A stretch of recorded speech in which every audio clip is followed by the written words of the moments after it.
비가 많이 내리는 가운데 한 쌍의 연인이 천천히 걸으며 흐르는 강을 바라보고 있다. 서로의 어깨에 기대어 사랑하는 사람에게 가자라고 말하며 손목에 끈을 묶는다. 붉은 실을 엮어 죽더라도 영원히 함께하겠다는 소망을 담았지만 강물에 몸을 던질 새에 어디선가 트럭이 돌진해 두 사람을 정통으로 들이받았다. 주인공이 두 번째 분에서 영화가 끝났다고 생각했지만 그는 흐릿하게 깨어나 교회에서 X가 이곳이 천국이라고 생각하며 즐거워하고 있다. 그러나 뾰족한 귀를 가진 소녀 아넷에게서 차가운 물 한 바가지를 맞고 그녀는 이 땅에 발을 디딘 사람들을 안내하는 사람이다. 아넷은 센스를 불러 창가로 데려가 이곳이 지상과는 완전히 다른 세계임을 보여준다. 방금 지나간 드래곤을 보니 문제는 충분히 이해할 수 있다. 이 어둠에 덮인 대륙은 풍부한 식물과 수많은 이상한 동물들이 있는 라우보르베다. 그는 이 땅에 빛을 가져다줄 영웅으로 선택되었다. 이제야 그는 자신의 자살이 실패했음을 알게 되었다. 게다가 그는 이 기괴한 세계로 이 세계 전이 되었다는 사실을 받아들일 수 없다. 그는 그 수치심을 견딜 수 없어 수면제를 한 움큼 먹고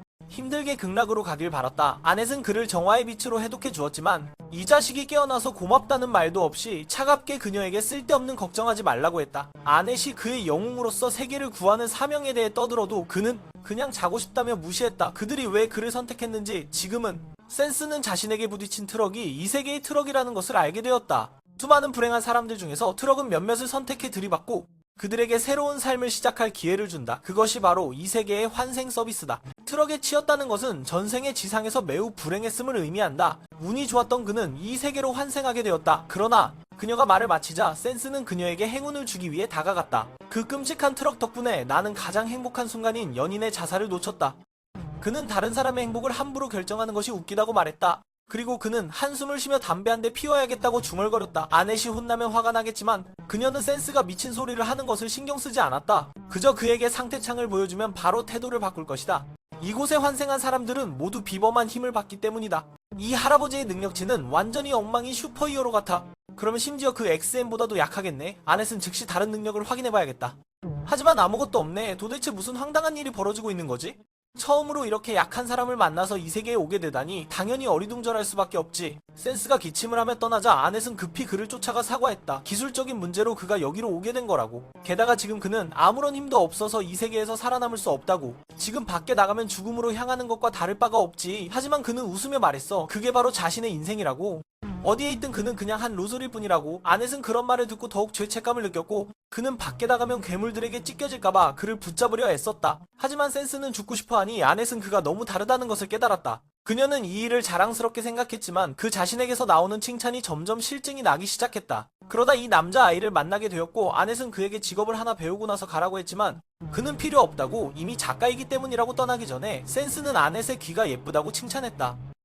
그녀는 그가 자신이 오랫동안 기다려온 사람이라는 것을 깨달았다. 이때 센스는 동서대로 한가운데 서 있었고 이 세계에서는 글자를 모르기 때문에 안내판에 무엇이 적혀있는지 알지 못했지만 자신있게 대충 추측했다. 아마도 찻집을 가리키고 있을 거야. 갑자기 그의 머릿속에 목소리가 들려왔다. 대륙에넨을 탐험하는 목표를 달성했다고. 경험치가 5점 올랐다. 불행히도 그는 편두통이 있어서 그 목소리를 싫어했다. 그래서 그 목소리는 축하 음악을 틀었다. 레벨 2로 상승했다고. 조심하라고. 머리가 아픈데 멀리서 들려오는 비명소리. 나무에 매달린 한 소녀가 그를 탐험가로 착각하고 구해달라고 애원하고 있었다. 그때 나무가 음흉한 짓을 시작했다. 가지가 그녀의 민감한 부위를 감싸기 시작했다. 그는 태연하게 아래에서 그 모습을 지켜보며 오늘 많은 이상한 손을 가진 사람들을 만나고 있다고 감탄했다. 무엇보다도 죽어가는 여자가 정말 아름답다고. 심지어 센스는 그녀에게 자신의 다음 소설의 뮤즈가 되어달라고 요청했다. 그 소녀는 그가 가만히 서 있는 것을 보고 놀라워했다.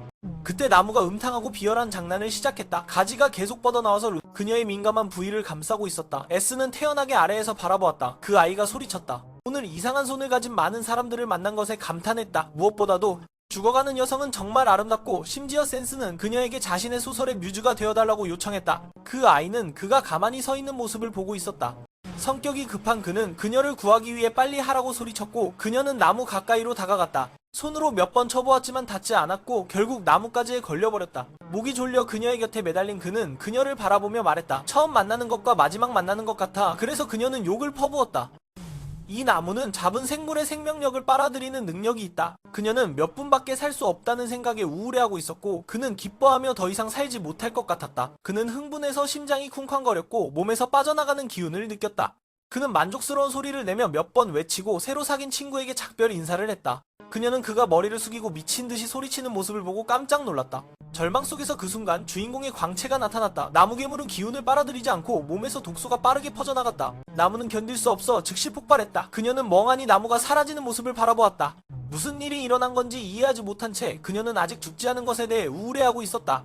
그때 머릿속에서 기쁜 목소리가 들려왔다. 탐험가가 죽음의 나무를 성공적으로 처치했다는 소식이었다. 그녀는 그 작은 마을이 생명력을 도구로 변환할 수 있다는 것을 예상하지 못했다. 그는 항상 몸속에 독을 지니고 있었고 그녀는 그를 다르게 바라보게 되었다. 보기에는 약해 보이지만 힘이 대단하다는 것을 알게 되었다. 그녀는 그가 무슨 말을 하는지 이해하지 못했지만 그가 자신을 구해줬기에 보답하고 싶었다. 그녀는 그를 동료로 삼고 싶어 했고 기쁘게 그의 손을 끌었다. 그의 손에 있는 붉은 실을 보며 그는 자신의 사랑하는 사람을 떠올렸다. 그녀가 이곳에 올 수 있을지 궁금했다. 그녀는 그 이름을 듣고 그가 자신을 다른 사람과 혼동하고 있다고 생각했다. 그래서 그녀는 그게 자신의 이름이 아니라고 설명했다. 하지만 그는 계속해서 사찬이라고 반복해서 그녀는 입을 다물 수 없었다.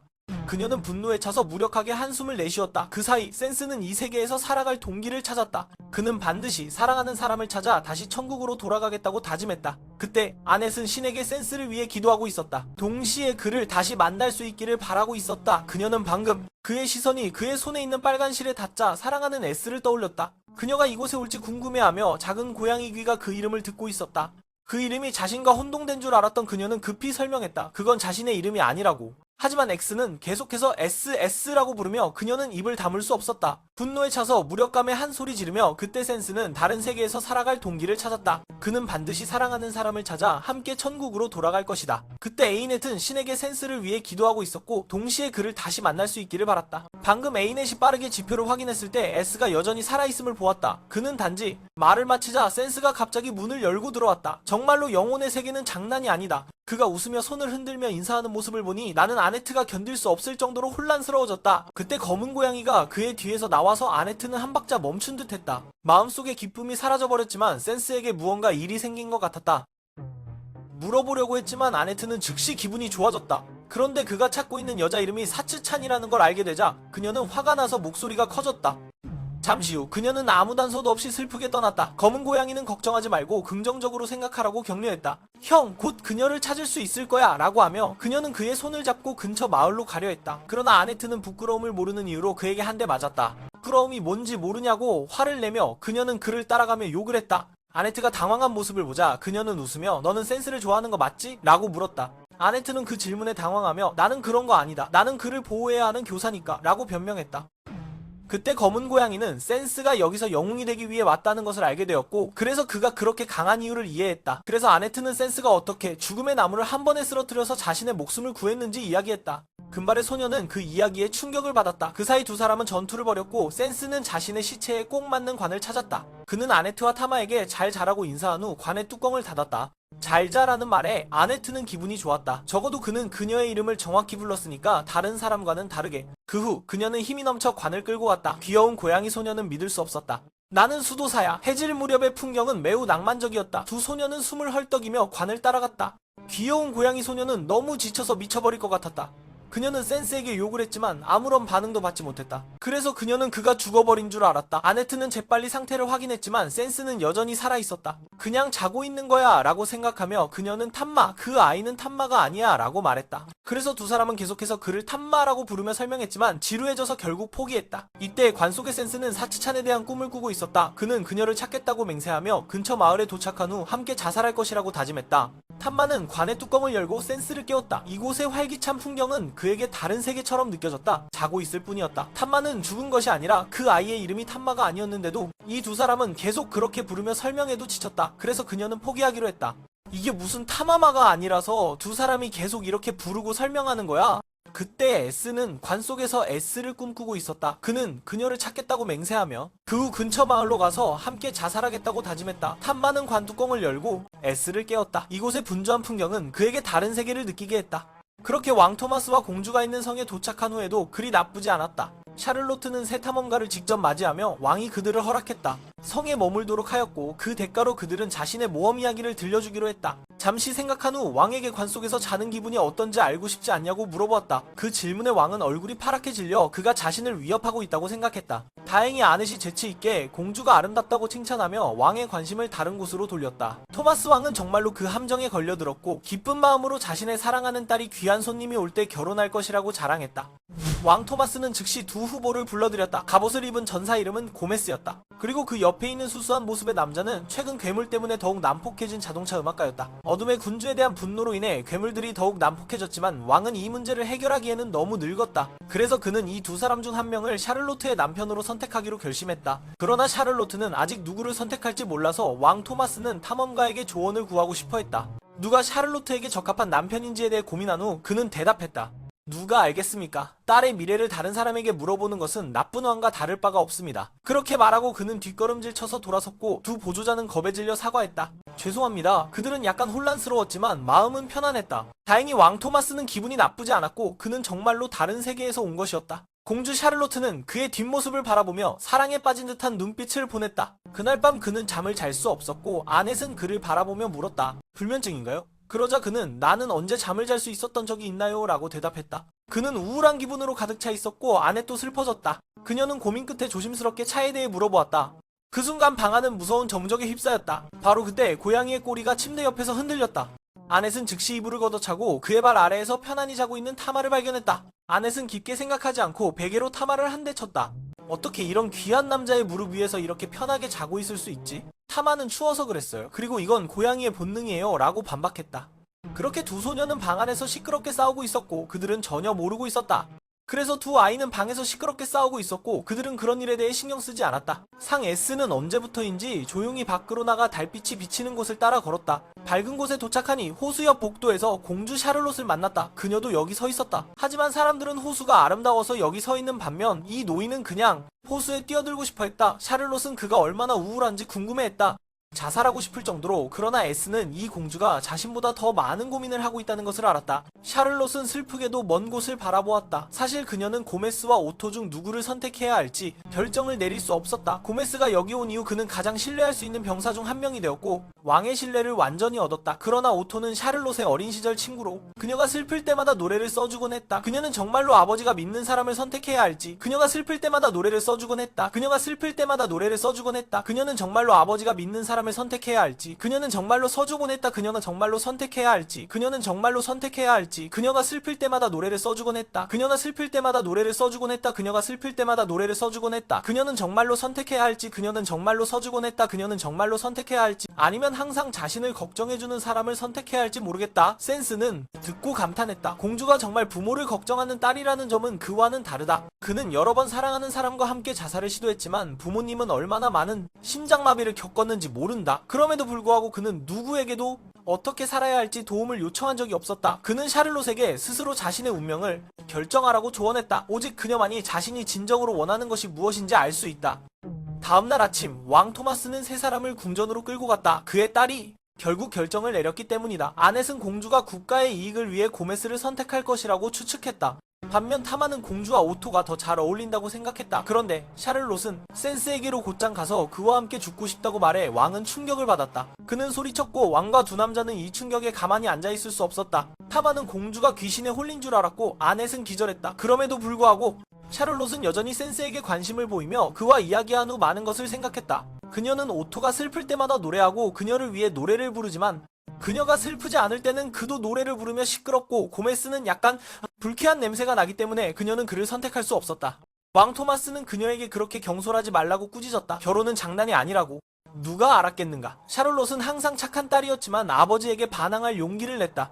그녀는 결혼하고 싶지 않았고 아버지가 계속 강요하는 것에 대해 아무도 샤를롯의 감정을 생각하지 않았다. 그녀가 센스를 만날 때까지 그는 그녀에게 그런 사람이었다. 처음에 그녀의 의견을 묻고 그것을 존중했지만 갑자기 고메스는 철갑을 벗어 던졌다. 몸에서 나는 냄새 때문에 그는 자존심이 상했지만 그녀가 가진 것을 인정했다. 고메스는 인간이 아니라 거대한 황소 같은 복수의 사자였다. 그는 이 성의 왕이 되어 어둠의 군주에게 바치려 했다. 완벽한 변장을 하고 있었지만 공주에게 발각되었다. 샤를롯은 아무것도 몰랐다. 그녀는 그가 냄새가 난다고만 생각했다. 고메스는 자신이 들통났다는 것을 알았다. 어차피 들통날 거라면 그는 그 왕좌가 필요 없었다. 여기 있는 사람들을 다 죽이면 일이 끝날 것이다. 왕실 군인들이 빠르게 몰려와 고메스를 제압하려 했지만 그는 한 방을 날리자 모두가 쓰러졌다. 벽의 조각이 아넷이 누워있는 곳으로 날아갔고 다행히 타마가 재빠르게 반응했다. 그녀는 다른 곳으로 뛰어가 치명적인 공격을 피했다. 파괴된 풍경 앞에서 고메스는 기뻐하며 웃었다. 타마는 즉시 앞으로 나가 그의 얼굴을 가격했다. 폭력을 사용한 대가였다. 그가 이렇게 놀고 싶다면 그녀도 그와 놀아줄 것이다. 그녀는 언제든지 싸울 준비를 하고 있었다. 자동차가 나와 그녀의 사기를 높여주었다. 이 친구는 약해 보이지만 레벨은 89였다. 타마는 흥분하며 음악이 스킬북인 줄 알았지만 사실은 평범한 노래였다. 그럼에도 센스는 이 멜로디에 완전히 빠져들었다. 고메스는 기습을 당한 후 바닥을 발로 차며 힘을 모아 타마에게 달려갔다. 그녀를 죽이려 했다. 타마는 매우 침착하게 몸을 낮추고 발차기를 날렸다. 그 후 주먹을 날렸지만 상대는 전혀 반응하지 않았고 그녀는 피를 흘려야 했다. 고메스는 웃으며 타마를 조롱했다. 그녀가 너무 약하다고 비웃으며 그의 강철불이 그녀를 조각조각 찢어버릴 것이라고 경고했다. 그는 웃으며 야 소같은 놈아, 죽이고 싶으면 이들을 먼저 처리해 라고 외쳤다. 그러자 왕 토마스와 타마는 분노로 피를 토했다. 고메스는 기꺼이 그 소원을 이뤄주겠다고 했다. 그들을 처치한 후 그는 왕도 처리하고 이 도시와 무고한 사람들을 불태우겠다고 했다. 그는 이미 죽을 운명이라면 그런 것에 신경 쓸 필요가 없다고 생각했다. 한편 샤를롯은 자신의 결정에 점점 흔들리고 있었다. 고메스는 더 이상 기다릴 수 없어 두 사람에게 달려들었다. 죽음이 가까워지자 샤를롯은 겨우 입을 열었다. 그녀는 아직 죽고 싶지 않다고 말했다. 지금은 죽을 수 없었다. 그녀는 왕국의 사람들을 보호하고 싶었다. 그들은 곧 죽을 텐데 그런 일에 신경 쓸 필요가 있을까? 찰롯은 자신의 결정에 점점 흔들리고 있었다. 고메스는 더 이상 기다릴 수 없어 그들 쪽으로 달려갔다. 죽음이 가까워지자 찰롯은 죽고 싶지 않다고 말했다. 그녀는 아직 죽을 수 없었다. 그녀는 살고 싶고 왕국의 사람들을 보호하고 싶었다. 그녀는 지금 죽을 수 없기 때문에 왕국의 사람들을 보호하고 싶어해. 센스는 샤를롯이 착한 공주라는 것을 알고 그녀를 밀쳐내어 죽음과 마주하게 했다. 그때 아넷이 깨어나 방어막을 생성했지만 고메스의 뿔은 아무리 단단해도 그것을 뚫을 수 없었다. 고메스는 너무 힘을 주다 보니 열을 견디지 못하고 부서졌다. 타마는 그 기회를 이용해 야생고양이 주먹으로 공격하여 더러운 쥐를 쳐내고 쥐는 호수로 떨어졌다. 방금 전에 합동 공격 후 타마와 아넷은 손을 잡고 서로에게 감사의 인사를 전했다. 그들은 위험이 지나간 후 토마스 왕이 자신의 실수를 깨닫고 사과하며 딸의 용서를 구했다. 두 아버지와 딸은 화해한 후 샤를롯은 성의 새로운 여왕으로 즉위했다. 새 친구는 다시 모험을 계속하기로 했다. 타마와 아넷은 관을 끌고 가며 샤를롯의 결정에 대해 이야기했다. 타마는 그녀가 16세에 즉위하는 것이 괜찮은지 궁금해했다. 그때 샤를롯은 관에서 나와 그들에게 걱정하지 말라고 했다. 그는 여자의 아름다움이 죽어가는 모습에서 오는 것에 사랑을 느끼지만 여성의 자립도 중요하다고 생각했다. 하루 종일 무거운 관을 끌고 올라가며 타마는 배고파서 기절할 지경이었고 아넷도 마찬가지였다. 그래서 두 사람은 잠시 쉬기로 했다. 그때 센스가 얼굴을 내밀며 식사 시간이냐고 물었다. 아넷은 즉시 빵을 가져다 주었지만 이 친구는 두부를 원했다. 아넷은 급히 메모장에 적어두었다. 타마는 아넷의 남자친구에 대한 관심에 말문이 막혔다. 아넷은 지도에서 타마의 고향까지 며칠이 걸릴지 확인하고 잠시 신사에 멈추자고 제안했다. 보통 다른 세계에서 온 사람들은 4개의 신사 중 하나로 배달되어 어둠의 군주성으로 가는 여정을 시작하게 된다. 그러나 센스의 목표는 군주를 처치하는 것이 아니라 사체를 찾는 것이었기에 그들은 정보를 수집하기 위해 몇 개의 신사에 가야 했다. 타마는 듣고 머리가 아파서 불행하게도 모두가 세계를 돌아다녀야 할 것 같다고 말했다. 그 여자가 너무 사랑에 빠져서 무모해진 것 같았다. 사실 아넷은 센스가 어둠의 군주와 싸우는 것을 원하지 않았다. 그녀는 그가 위험에 처하는 것을 원하지 않았다. 타마는 그녀를 놀리며 센스를 좋아하냐고 물었다. 아넷은 깜짝 놀라며 부인했다. 그녀는 집안일이 지루하다는 것을 느끼고 있었는데 그때 센스가 나타났다. 다른 세계의 사람들은 4개의 사원 중 하나로 배달된 후 어둠의 군주성으로 향하는 여정을 시작할 것이다. 그러나 센스의 목표는 군주를 처치하는 것이 아니라 S를 찾는 것이었다. 그래서 그들은 정보를 수집하기 위해 몇 개의 사원이 필요했다. 군주를 처치하는 것이 아니라 시체를 찾으러 가는 것이기 때문에 그들은 몇 개의 사원에 가야 해. 탐마는 듣고 나서 머리가 아파서 불행하게도 그들은 세계를 돌아다녀야 할 것 같았다. 그 아이는 사랑에 빠져서 위험을 감수하게 되었다. 사실 에이넷은 센스가 군주와 싸우기를 원하지 않았다. 어둠 속에서 그를 위험에 빠뜨리고 싶지 않아서 타마마가 그녀를 놀리며 넘어졌다. 감각이 뛰어나지. 아네스가 깜짝 놀라며 부인했어. 아니야, 아기야. 상황은 그녀가 지루한 집안일에 실증을 느끼고 있을 때 S가 비처럼 갑자기 나타났어. 길끝에서 그녀는 그를 도와주기 위해 따라가고 싶어 했지만 그가 사탄이든 간에 그녀는 그 사실을 스스로 확인해야 했다. 그녀는 그 사실을 스스로 확인해야만 마음이 편할 수 있었다. 타마마는 그들과 함께 고향으로 가기로 결심했지만 아넷의 표정을 보니 조금 걱정스러웠다. 그렇지만 타마바는 아넷이 신전에는 들어갈 수 없을까 걱정했다. 왜냐하면 그녀는 안정된 직장을 포기하고 마음의 소리에 따라 나섰기 때문이다. 웬 신전의 대주교는 아넷의 친구이므로 그녀는 미리 모든 것을 정리해 놓았기에 걱정할 필요가 없었다. 두 소녀가 수다를 떨고 있는 동안 센스는 담배를 피우다가 한 박쥐에게 물려 머리가 피가 났다. 아넷은 급히 박쥐를 빼내고 그것을 꾸짖었다. 그녀는 자신이 잘한다고 자랑하는 것뿐이라고 말했다. 그리고 아넷은 박쥐가 휴가 신청서를 제대로 제출했는지 물었다. 그러자 박쥐는 입을 벌려 침으로 젖은 종이를 토해냈다. 그녀는 화가 나서 그 박쥐를 다른 곳으로 내던졌다. 센스는 뚱뚱한 박쥐가 불쌍해서 멜로라는 이름을 붙이고 다시 관 속으로 들어가서 잠을 자기 시작했다. 안타깝게도 아넷은 한쪽에 앉아 떨며 자신의 무책임함을 용서해달라고 기도하고 있었다. 갑자기 하늘에 새들이 날아다니며 멜로도 미쳐 날뛰며 다른 곳으로 날아갔다. 사람들은 놀라움을 금치 못했다. 그 직후 강풍이 불어오고 거대한 붉은 용이 하늘에서 두 소녀 앞에 내려왔다. 그 용의 한 번의 포효는 세상을 뒤흔들기에 충분했다. 그런데 그들 뒤에 있는 흰 머리 소녀는 쉽게 용을 쓰다듬으며 무언가를 속삭였다. 그녀는 생각보다 작은 소녀가 가장 강력한 괴물을 길들일 수 있다는 것을 믿기 어려웠다. 아넷은 그녀가 누구인지 물었지만 흰 머리 소녀는 냉정하게 쫓아내며 말했다. 괴물이 여기서 너를 잡아먹고 싶지 않다면? 두 사람은 누군가를 묻으려던 참이었다. 그런데 센스가 갑자기 관 뚜껑을 열며 물었다. 이제 밥 먹을 시간인가요? 아넷은 이 불안정한 남자가 외부 세계에서 온 사람이라고 설명했다. 그러자 흰머리 소녀는 즉시 얼굴이 어두워지며 화를 내며 외투를 벗어 드래곤의 꼬리와 뿔을 드러냈다. 동시에 그녀는 여기 온 모든 자들을 죽이겠다고 선언했다. 그녀의 말이 끝나자마자 작은 소녀는 끔찍한 압력을 방출하며 세 사람을 향해 어둠의 힘을 쏘았다. 아넷은 즉시 방패를 활성화했지만 그 에너지는 아무런 효과가 없었다.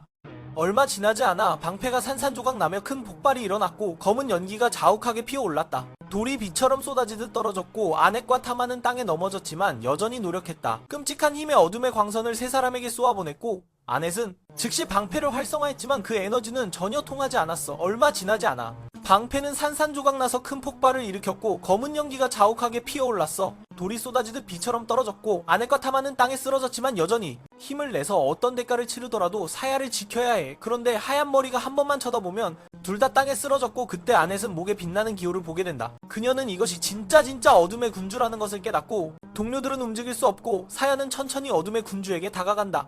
그녀에게 상기시켜주기 위해서 자신이 바로 먹잇감이라는 것을 뒤에 있는 두 소녀를 엮지 말라고 죽이고 싶다면 마음껏 해. 나는 이미 죽을 준비가 되어 있어. 그러자 그녀는 즉시 그의 몸에 구멍을 뚫고 그가 땅에 쓰러지자 그녀는 냉정하게 떠났다. 두 사람은 그가 피웅덩이에 누워있는 것을 보고 충격을 받아 즉시 기절해버렸다. 어쩌면 센스는 좀 더 끈질기게 살아남았고 그는 와델의 강한 증오를 느낄 수 있었다. 왜냐하면 그도 한때 누군가를 찌르고 싶었던 적이 있었고 그 사람에게 협박 편지까지 보낸 적이 있었다. 그때 센스는 모든 이성을 잃었고 아마 갤리아도 지금 그런 상태일 것이다. 그래서 그녀의 눈빛이 그렇게 슬퍼 보였던 것이다. 네가 괜찮다면 모든 일을 나와 공유해도 좋아 갤리아. 말을 듣고 그녀는 즉시 자신의 패신 주카를 불러서 자신을 태워달라고 하며 아래의 이상한 존재에 대한 큰 의문을 가지고 있었다. 위험을 넘기고 디메로가 나타나서 세 사람을 전부 웬 신전 앞에 데려다 주었다. 대주교는 당황하며 아넷을 일으켜 세웠고 아넷은 약한 목소리로 친구에게 자신을 걱정하지 말고 센세이를 치료하라고 말했다. 다음날 아침 하늘이 맑고 구름이 없었다. 센세이는 수녀들의 정성어린 치료 덕분에 회복되었고 독약병조차도 약한 몸에 익숙해져서 갑자기 너무 건강해졌다. 그는 익숙하지 않았다. 타마가 사랑을 고백하는 동안 아넷은 친구 이사에게 감사하며 구해준 것에 대해 가까운 날에 이 빚을 갚겠다고 약속했다. 그 후 아넷은 이사가 사밤이라는 이름을 아는지 물어보았다. 하지만 그녀는 그 이름을 들어본 적이 없다고 했다. 아넷이 왜 일을 그만두고 다른 세계에서 온 사람과 탐험을 하러 가는지 궁금해했지만 그녀는 마음이 편해졌다.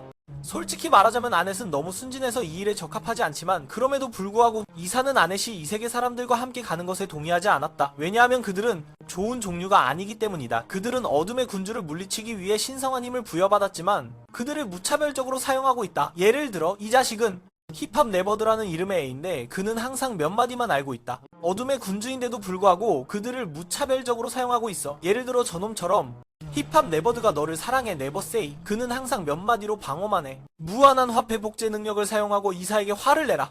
보라색 사람이 그 말을 던져서 자파를 위협하다. 에넷은 센스가 그런 무능한 자들과 다르다고 주장했지만 이사에게 거절당했다. 그녀는 그의 지루함이 친구에게 문제를 일으킬 것이라는 것을 볼 수 있었다. 에넷은 센스가 없었다면 그 지루한 일을 그만둘 용기를 내지 못했을 것이다. 센스는 에넷에게 약을 사기 위해 돈을 요청하러 갔다. 그녀는 깊이 생각하지 않고 한 움큼을 주었다. 이사는 자신의 판단에 더욱 확신을 가지게 되었고, 화신은 그러므로 시바는 자신의 판단에 더욱 확신을 가지게 되었고, 화신은 자신의 판단에 더욱 확신을 가지게 되었고, 어젯밤 그룹이 패배한 것 같다. 이자는 가난하고 힘이 없는 것 같았다. 에넷은 이 소식이 사실이라고 확인했다.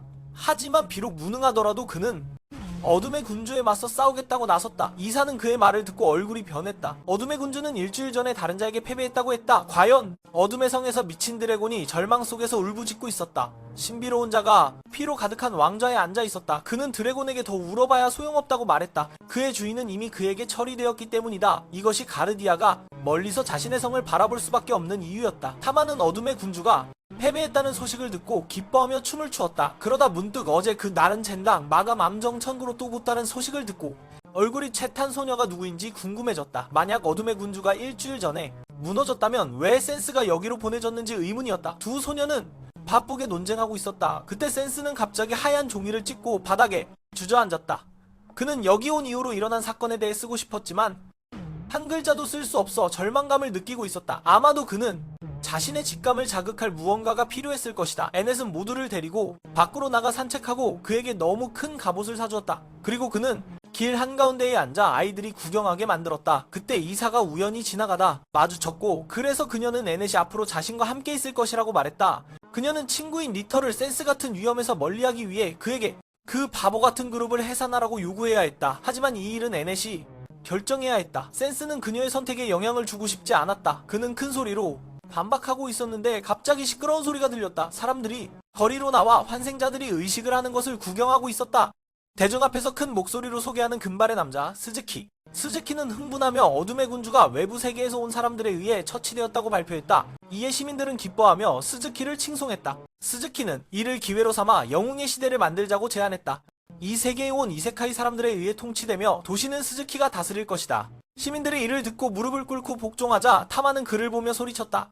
너는 누구라고? 하며 그는 자신이 누구인지 깨닫지 못하고 스즈키에게 두 아이가 자신을 괴롭혔다고 말했다. 스즈키는 즉시 내려와 위협의 말을 던졌다. 비지도 그의 손 아래에서 착한 소녀가 되어야 했다. 그는 몇 번 머리를 쓰다듬자 아넷은 새장 속의 새처럼 억압된 상태에 빠졌다. 그녀의 동공은 검은색으로 변하고 바닥에 주저앉았다. 스즈키의 스킬에 의해 영혼이 맑을수록 조종당하기 쉬워진다고 설명했다. 타마는 분노에 차서 그의 옷깃을 잡고 친구에게 물었다. 그녀는 왜 이러는 거야? 그녀는 웃으며 말했다. 스즈키가 누구의 머리를 쓰다듬기만 해도 그 사람은 그의 노예가 돼. 이를 듣고 타마는 더욱 화가 나서 이 뚱뚱한 아이를 주먹으로 치려 했다. 그러자 스즈키는 자신감 있게 그녀의 심리를 조종했다. 어떤 인간이나 괴물도 내 스킬을 저항할 수 없어. 그때 이사가 군중 속에 나타났다. 그녀는 그에게 그런 축복을 사용하는 방법을 가르쳐주지 않았다. 만약 그가 계속해서 자랑한다면 마을 사람들은 그를 받아들이지 않을 것이다. 사람들의 격렬한 반대에 직면하자 그는 권력을 쥐기 위해 무너뜨리기로 결심했다. 스즈키는 화가 나서 애완동물들에게 시민들을 공격하라고 명령했다. 그래서 개들이 시민들을 쫓아가며 혼란에 빠지게 했다. 이사도 4마리의 큰 개에게 발이 묶였다. 스즈키는 자신의 교회를 개인성으로 사용하고 있었다. 그때 마을은 개들이 뱉어낸 불길로 인해 불바다가 되었다. 건물들이 파괴되고 시민들은 죽음을 피하기 위해 도망쳤다. 타마는 심리적으로 조종당해 그 방어구를 미친듯이 공격했다. 그럼에도 불구하고 그는 평온하게 앉아있었다. 연속적인 주먹질을 하며 타마는 방어구를 부수고 헬멧이 머리에 날아왔다. 그녀는 단 한 번 비명을 지르며 즉시 기절했다. 그녀가 불쌍해 보여서 근처 나무 상자에 앉히고 고양이에 주의하라는 경고를 적어두었다. 그때 이사가 갑자기 날아와 사람의 집 벽을 뚫고 지나갔다. 그녀는 그곳에서 스즈키의 형편없는 얼굴을 보았다. 휙 지나가서 남의 집 벽을 뚫고 그 얼굴이 얼마나 형편없는지 보이기도 했어. 그녀는 외부 세계에서 온 자들을 욕할 수밖에 없었다. 스즈키보다 더 나쁜 것들로 개인적인 목적을 위해 힘을 이용할 뿐만 아니라 램을 찾아가서 C로 변장하기까지 했다. 처음 여기 왔을 때 그는 그런 사람이 아니었고 그저 말이 없는 사람이었다. 의지가 없던 그는 그 말을 듣고는 무언가를 적기 시작했다. 예상치 못하게 그 특별한 존재가 그의 흥미를 자극했다. 그는 지금 교회로 가고 있었다. 아이스에게 작은 길고양이를 조심하라고 경고하며 천천히 걸어갔지만 그는 축복할 힘이 없었기에 아이세이는 그의 뒤를 따라가며 치마를 들고 따라갈 수밖에 없었다. 센스가 어떻게 그렇게 태어날 수 있는지 이해할 수 없었다. 그의 기술은 거의 없는데 어떻게 그자의 힘과 대적할 수 있을까? 만약 이 문을 열면 생각 없이 안에 있는 괴물들이 그를 조각조각 찢어버릴 것이다. 아이세이는 한참 동안 고민했지만 상대방이 조용히 독약 한 병을 꺼내는 것을 보았다. 그녀는 이미 계획이 있다고 안심하며 한숨을 내쉬었지만 그 남자는 독약을 한 번에 마셔버려서 그녀는 화가 나서 아무 말도 할 수 없었다. 그 후 그녀는 몰래 뒷문으로 기어가려고 했다. 하지만 성공한 사람들은 항상 자신만의 길이 있다. 그는 정문을 활짝 열고 들어가면서 뒤에 있는 작은 소녀를 놀라게 했다. 수즈키가 위에서 앉아있는 것을 보았다. 센스는 예의상 인사를 했다. 그리고 자신이 그에 대한 소설을 쓰고 싶다고 말했다. 코토는 농담으로 당신은 수즈키 영웅에 대한 소설을 쓰고 싶어 하는군요 라고 말했지만 그가 쓰고 싶었던 내용은 힘이 강력하지만 탐욕에 눈이 멀어버린 남자에 대한 것이었다. 수즈키는 그 말을 듣고는 손을 흔들며 늑대 무리에게 일어나라고 명령했다. 그리고 두 사람에게 달려들었다. 센스는 태연하게 글을 쓰고 있었다. 아이사는 그를 밀쳐내고 자신이 처리해야 했다. 3마리의 늑대를 쓰러뜨렸지만 하나를 놓쳐버렸다. 다행히 지팡이가 있었기에 아이세이는 방어할 수 있었지만 그 순간 수즈키는 늑대들에게 두 사람을 태우라고 명령했다. 불덩이가 익어가고 있을 때 새는 메로가 제때 튀어나와서 반격했다. 방어구의 모자 덕분에 마법 공격을 반사할 수 있었다. C는 가조가 불을 끄고 모든 것을 뒤엎었다. 수즈키는 그의 부하에게 진정하라고 말했다. 그는 여전히 뒤에 거대한 늑대가 있었기 때문이다. 한 입에 물릴 정도로 상대방을 초토화할 수 있었다. 이론적으로는 그렇지만 실제로는 이상하게도 그것이 센스의 어깨를 물었을 때 입이 회색으로 변해버리고 굴러갔다. 이상하게도 그의 어깨를 물어보니 입이 금세 회색이 되어 굴러갔어. 죽음은 형이 독소에 감염되어서 발생했는데 이사형이 일부러 독을 유지하고 있다고 생각한다. 그래서 언니는 사랑스럽게 칭찬하며 형도 괜찮다고 하다가 이 지경에 이르렀다. 코타조는 푸른 고양이 눈을 가진 채로 도망치고 이사형에게는 관심도 두지 않는다. 스즈키는 항복을 요구하지만 그는 아직 한 장의 카드를 가지고 있다. 아넷은 그것을 받아들인다. 식단은 검을 뽑고 무의식적으로 앞으로 나아가 그녀는 이사에게 공격하기 위해 뛰어든다. 쉽게 친구를 뒤로 밀어내며 이사는 친구와 싸우고 싶지 않아서 도망가려고 한다. 그러나 그는 아넷 쪽으로 천천히 걸어가고 그녀가 약하지 않다고 믿는다. 이사처럼 지쳐가는 스즈키는 크게 웃으며 한 번 맞으면 평생 그의 노예가 되어야 한다고 생각한다. 그러므로 아넷의 인생은 그녀가 스스로 결정해야 한다. 금발의 녀석은 S에게 대들 권리가 없으며 아넷의 검급 바로 앞에 서서 말한다. 그는 그녀가 새장에 갇힌 새가 아니라는 것을 안다. 피는 땅에 떨어졌지만 그것은 센스의 피가 아니라 아넷의 피다. 그녀는 자신의 검을 막으려 애쓰고 있다. 스즈키는 화가 나서 힘을 더 키우지만 아넷의 내면의 어둠과 억압이 남자 주인공에 의해 완전히 열리게 된다. 그녀는 마치 혼란에서 깨어난 듯 조종에서 벗어나기 위해 자신의 다리에 칼을 찔러 넣는다. 그리고 이사에게 안기는 순간 그녀는 안도의 한숨을 내쉰다. 언니는 친구를 걱정한다. 그 사이 스즈키는 자신의 강력한 기술이 다른 사람에 의해 해제되자 혼란스러워한다. 그는 수치심을 덜기 위해 자살하려고 하지만 S가 그를 막는다. 그의 이야기는 아직 끝나지 않았는데 남자 주인공이 이렇게 빨리 죽을 수는 없다. 사실 스즈키는 이전 세계에서 항상 소심했기에 괴롭힘을 당하며 하루 종일 맞고 다녔다. 그는 자살을 생각해본 적도 있지만 용기가 부족해 실행하지 못했다. 그날 밤 집으로 돌아가는 길에 스즈키는 술에 취한 남자에게 부딪혔고 그 남자는 그를 심하게 괴롭혔다. 그는 반격하고 싶었지만 두려워서 그냥 넘어갔다. 그때 아마도 운명이 그를 이 세계로 데려온 것 같다. 그는 이곳에 온 것을 환영하는 사람을 만났고 힘을 얻어 쉽게 숲의 괴물들을 처치했다. 돌아왔을 때 마을 사람들은 그를 환영하기는커녕 오히려 멀리하고 경시했다. 스즈키는 자신이 전생에 자신을 떠올리게 되었다. 그래서 항상 소심하고 두려워하던 소년이 이 마을에서 가장 악당으로 변하게 되었다. 그러나 지금 그는 어디에 있든 여전히 약한 존재라는 것을 깨닫는다. 스즈키는 이야기를 마치고 그럼에도 불구하고 그는 여전히 약한 자일 뿐이야. 스즈키가 이야기를 다 하고 센세가 소설 제목을 이 세계로 정한 후 작품을 완성한 순간이다. 스즈키를 둘러싼 책장들에서 극대의 에너지가 방출되었다. 결국 센세는 자랑스러워할 수 있는 작품을 썼지만 아직 이것을 걸작이라고 할 수는 없었다. 종이를 살짝 찢자 나머지 페이지가 불타오르며 우연히 소환 마법의 힘이 발동하여 역류하여 스즈키가 하늘로 튕겨져 돌아가게 되었다. 즉시 센세의 정보판을 확인했을 때 그는 이전에 축복의 힘이 없었지만 지금은 적절한 사람을 만났을 때만 활성화되는 이야기 기술이 있는 것 같았다. 이는 센세가 여기서 그들과 싸우기 위해 존재한다는 것을 의미했다. 센세는 지쳐서 땅에 누워 걸작을 쓸 수 없었고 우울하게 독약을 물어 슬픔을 덜어내고 있었다. 그때 밖에서는 늑대들이 주인이 사라지자 점차 후퇴하고 있었고 탐마도 깨어나서 감금된 상자에서 소란을 피우고 있었다. 센세의 공로에 감사하기 위해 이사는 그에게 신비로운 검은 관을 선물했다. 모든 일이 끝난 후 이사는 센세가 이 세계에서 큰 역할을 하고 있다고 느꼈고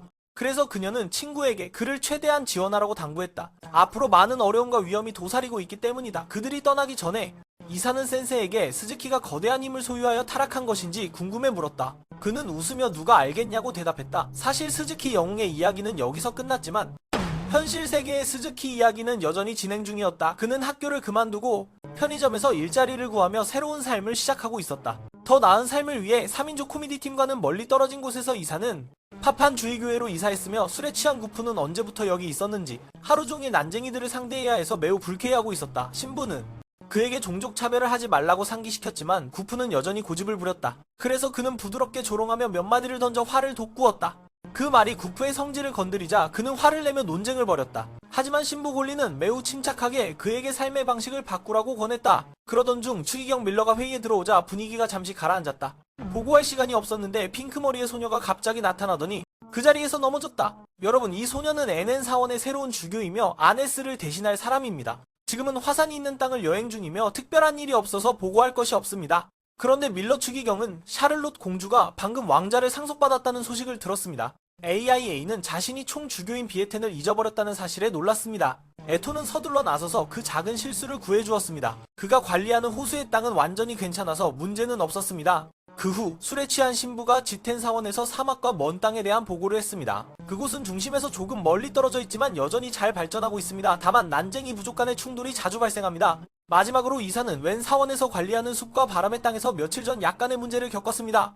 마을이 환생자들의 공격을 받아 큰 피해를 입었기 때문에 그녀는 마을을 복구할 계획을 세우고 있습니다. 사실 밀러가 그들 4명을 여기 부른 목적도 이 문제 때문입니다. 외부에서 온 사람들이 어둠의 군주를 처치했다는 소식을 들었습니다. 교황은 마법의 고리를 봉인하여 외부 세계와의 연결을 중단했습니다. 그래서 그들을 여기로 불러들였습니다. 골리는 그 전투가 끝났다는 소식에 기뻐했습니다. 더 이상 귀찮은 사람들을 감시할 필요가 없기 때문입니다. 그때 밀러는 진지하게 7명의 환생자가 어둠의 군주를 물리쳤다는 이야기를 꺼냈습니다. 그들은 그의 영토를 점령하고 그 땅의 지배자가 되었습니다. 그들은 그 막대한 힘을 이용해 보배의 모든 영토를 새로운 왕국으로 만들 계획입니다. 교황은 이 소식을 듣고 매우 걱정했습니다. 그는 외부 세계에서 온 사람들이 구세주라고 믿었기 때문에 그들을 매우 소중히 여겼습니다. 교황은 그들을 자식처럼 여겼습니다. 그런데 이제 그들이 교황에게 창끝을 겨누고 있습니다. 요약하자면 외부인들의 선언은 세븐 천사들이 구원한 세계에 대한 도전과 다름없습니다. 그 세계는 이제 타락한 세븐 천사들이 되었습니다. 또한 최근 각 지역에서 떠오르는 영웅들에 대해서도 주의해야 합니다.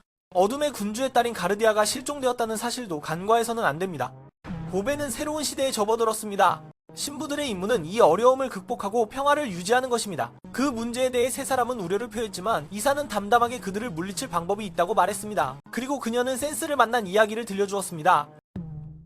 어둠의 군주의 딸인 가르디아가 실종되었고 이제 새로운 시대에 접어들었어. 사제들의 임무는 이 어려움을 극복하고 평화를 유지하는 것이야. 그 사이 세 사람은 이 문제에 대해 우려를 표했지만 이사 나아는 무관심하게 그 사람들을 이길 방법이 있다고 말했어. 그리고 그녀는 아네스와의 만남을 이야기했어. 그는 게임 해킹 기술을 사용하여 다른 사람들을 그들의 세계로 돌려보냈다. 그래서 그녀는 그것을 이용해 악당들을 쫓아낼 수 있을 것이라고 생각했다. 말이 끝나자 교황이 나와서 이사에게 모든 이야기를 들려달라고 요구했다. 동시에 어둠의 군주성에서는 천둥과 번개가 치고 있었고 한 명의 핑크색 기모노를 입은 여성이 빨간 실로 장식된 손을 흔들며 노래를 부르고 있었다. 멋지게 차려입은 남자가 나타나 다른 사람들이 새로운 땅으로 나아가고 있다는 소식을 전했다. 그들은 이계에 잠시 머물며 더 흥미로운 것이 있는지 지켜볼 것이다. 센스의 그룹과 함께 타마의 마을에 가기 전에 이 마을에 머물 것을 제안했다. 작은 아이는 오늘 밤 침대에서 잘 수 있어서 기뻐하고 있었는데 갑자기 성실하게 노력한 덕분에 17레벨로 상승했다는 알림을 받았다. 아넷은 여관으로 가는 길을 찾고 있었는데 한 소년이 높은 곳에 앉아 길을 안내해 주었다.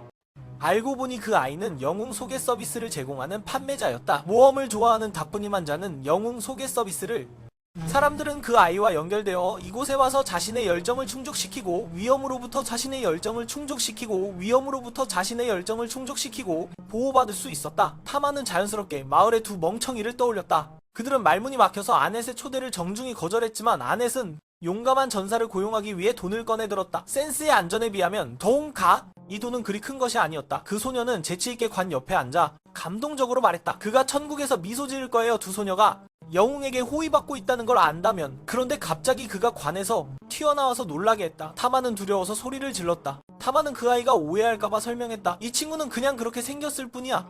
그는 역시 영웅이야. 그 소녀는 그런 지친 얼굴의 영웅을 본 적이 없었다. 타마는 무관심한 척하며 자존심을 상하지 않게 했다. 아넷이 손에 든 돈을 잡고 있는 동안 그 소녀는 모두 여관에서 기다리라고 하고 진짜 탐험가를 데려오겠다고 말했다. 관을 끌고 다니는 모습을 상상하며 타마는 기쁘게 웃었다. 아넷은 외부인이 그 중요한 일을 맡는 것을 허락하지 않았다. 밤이 깊어도 그 소녀는 나타나지 않았고 여관 주인은 인내심을 잃고 모두에게 그 아이가 돌아오지 않을 것 같다고 말했다.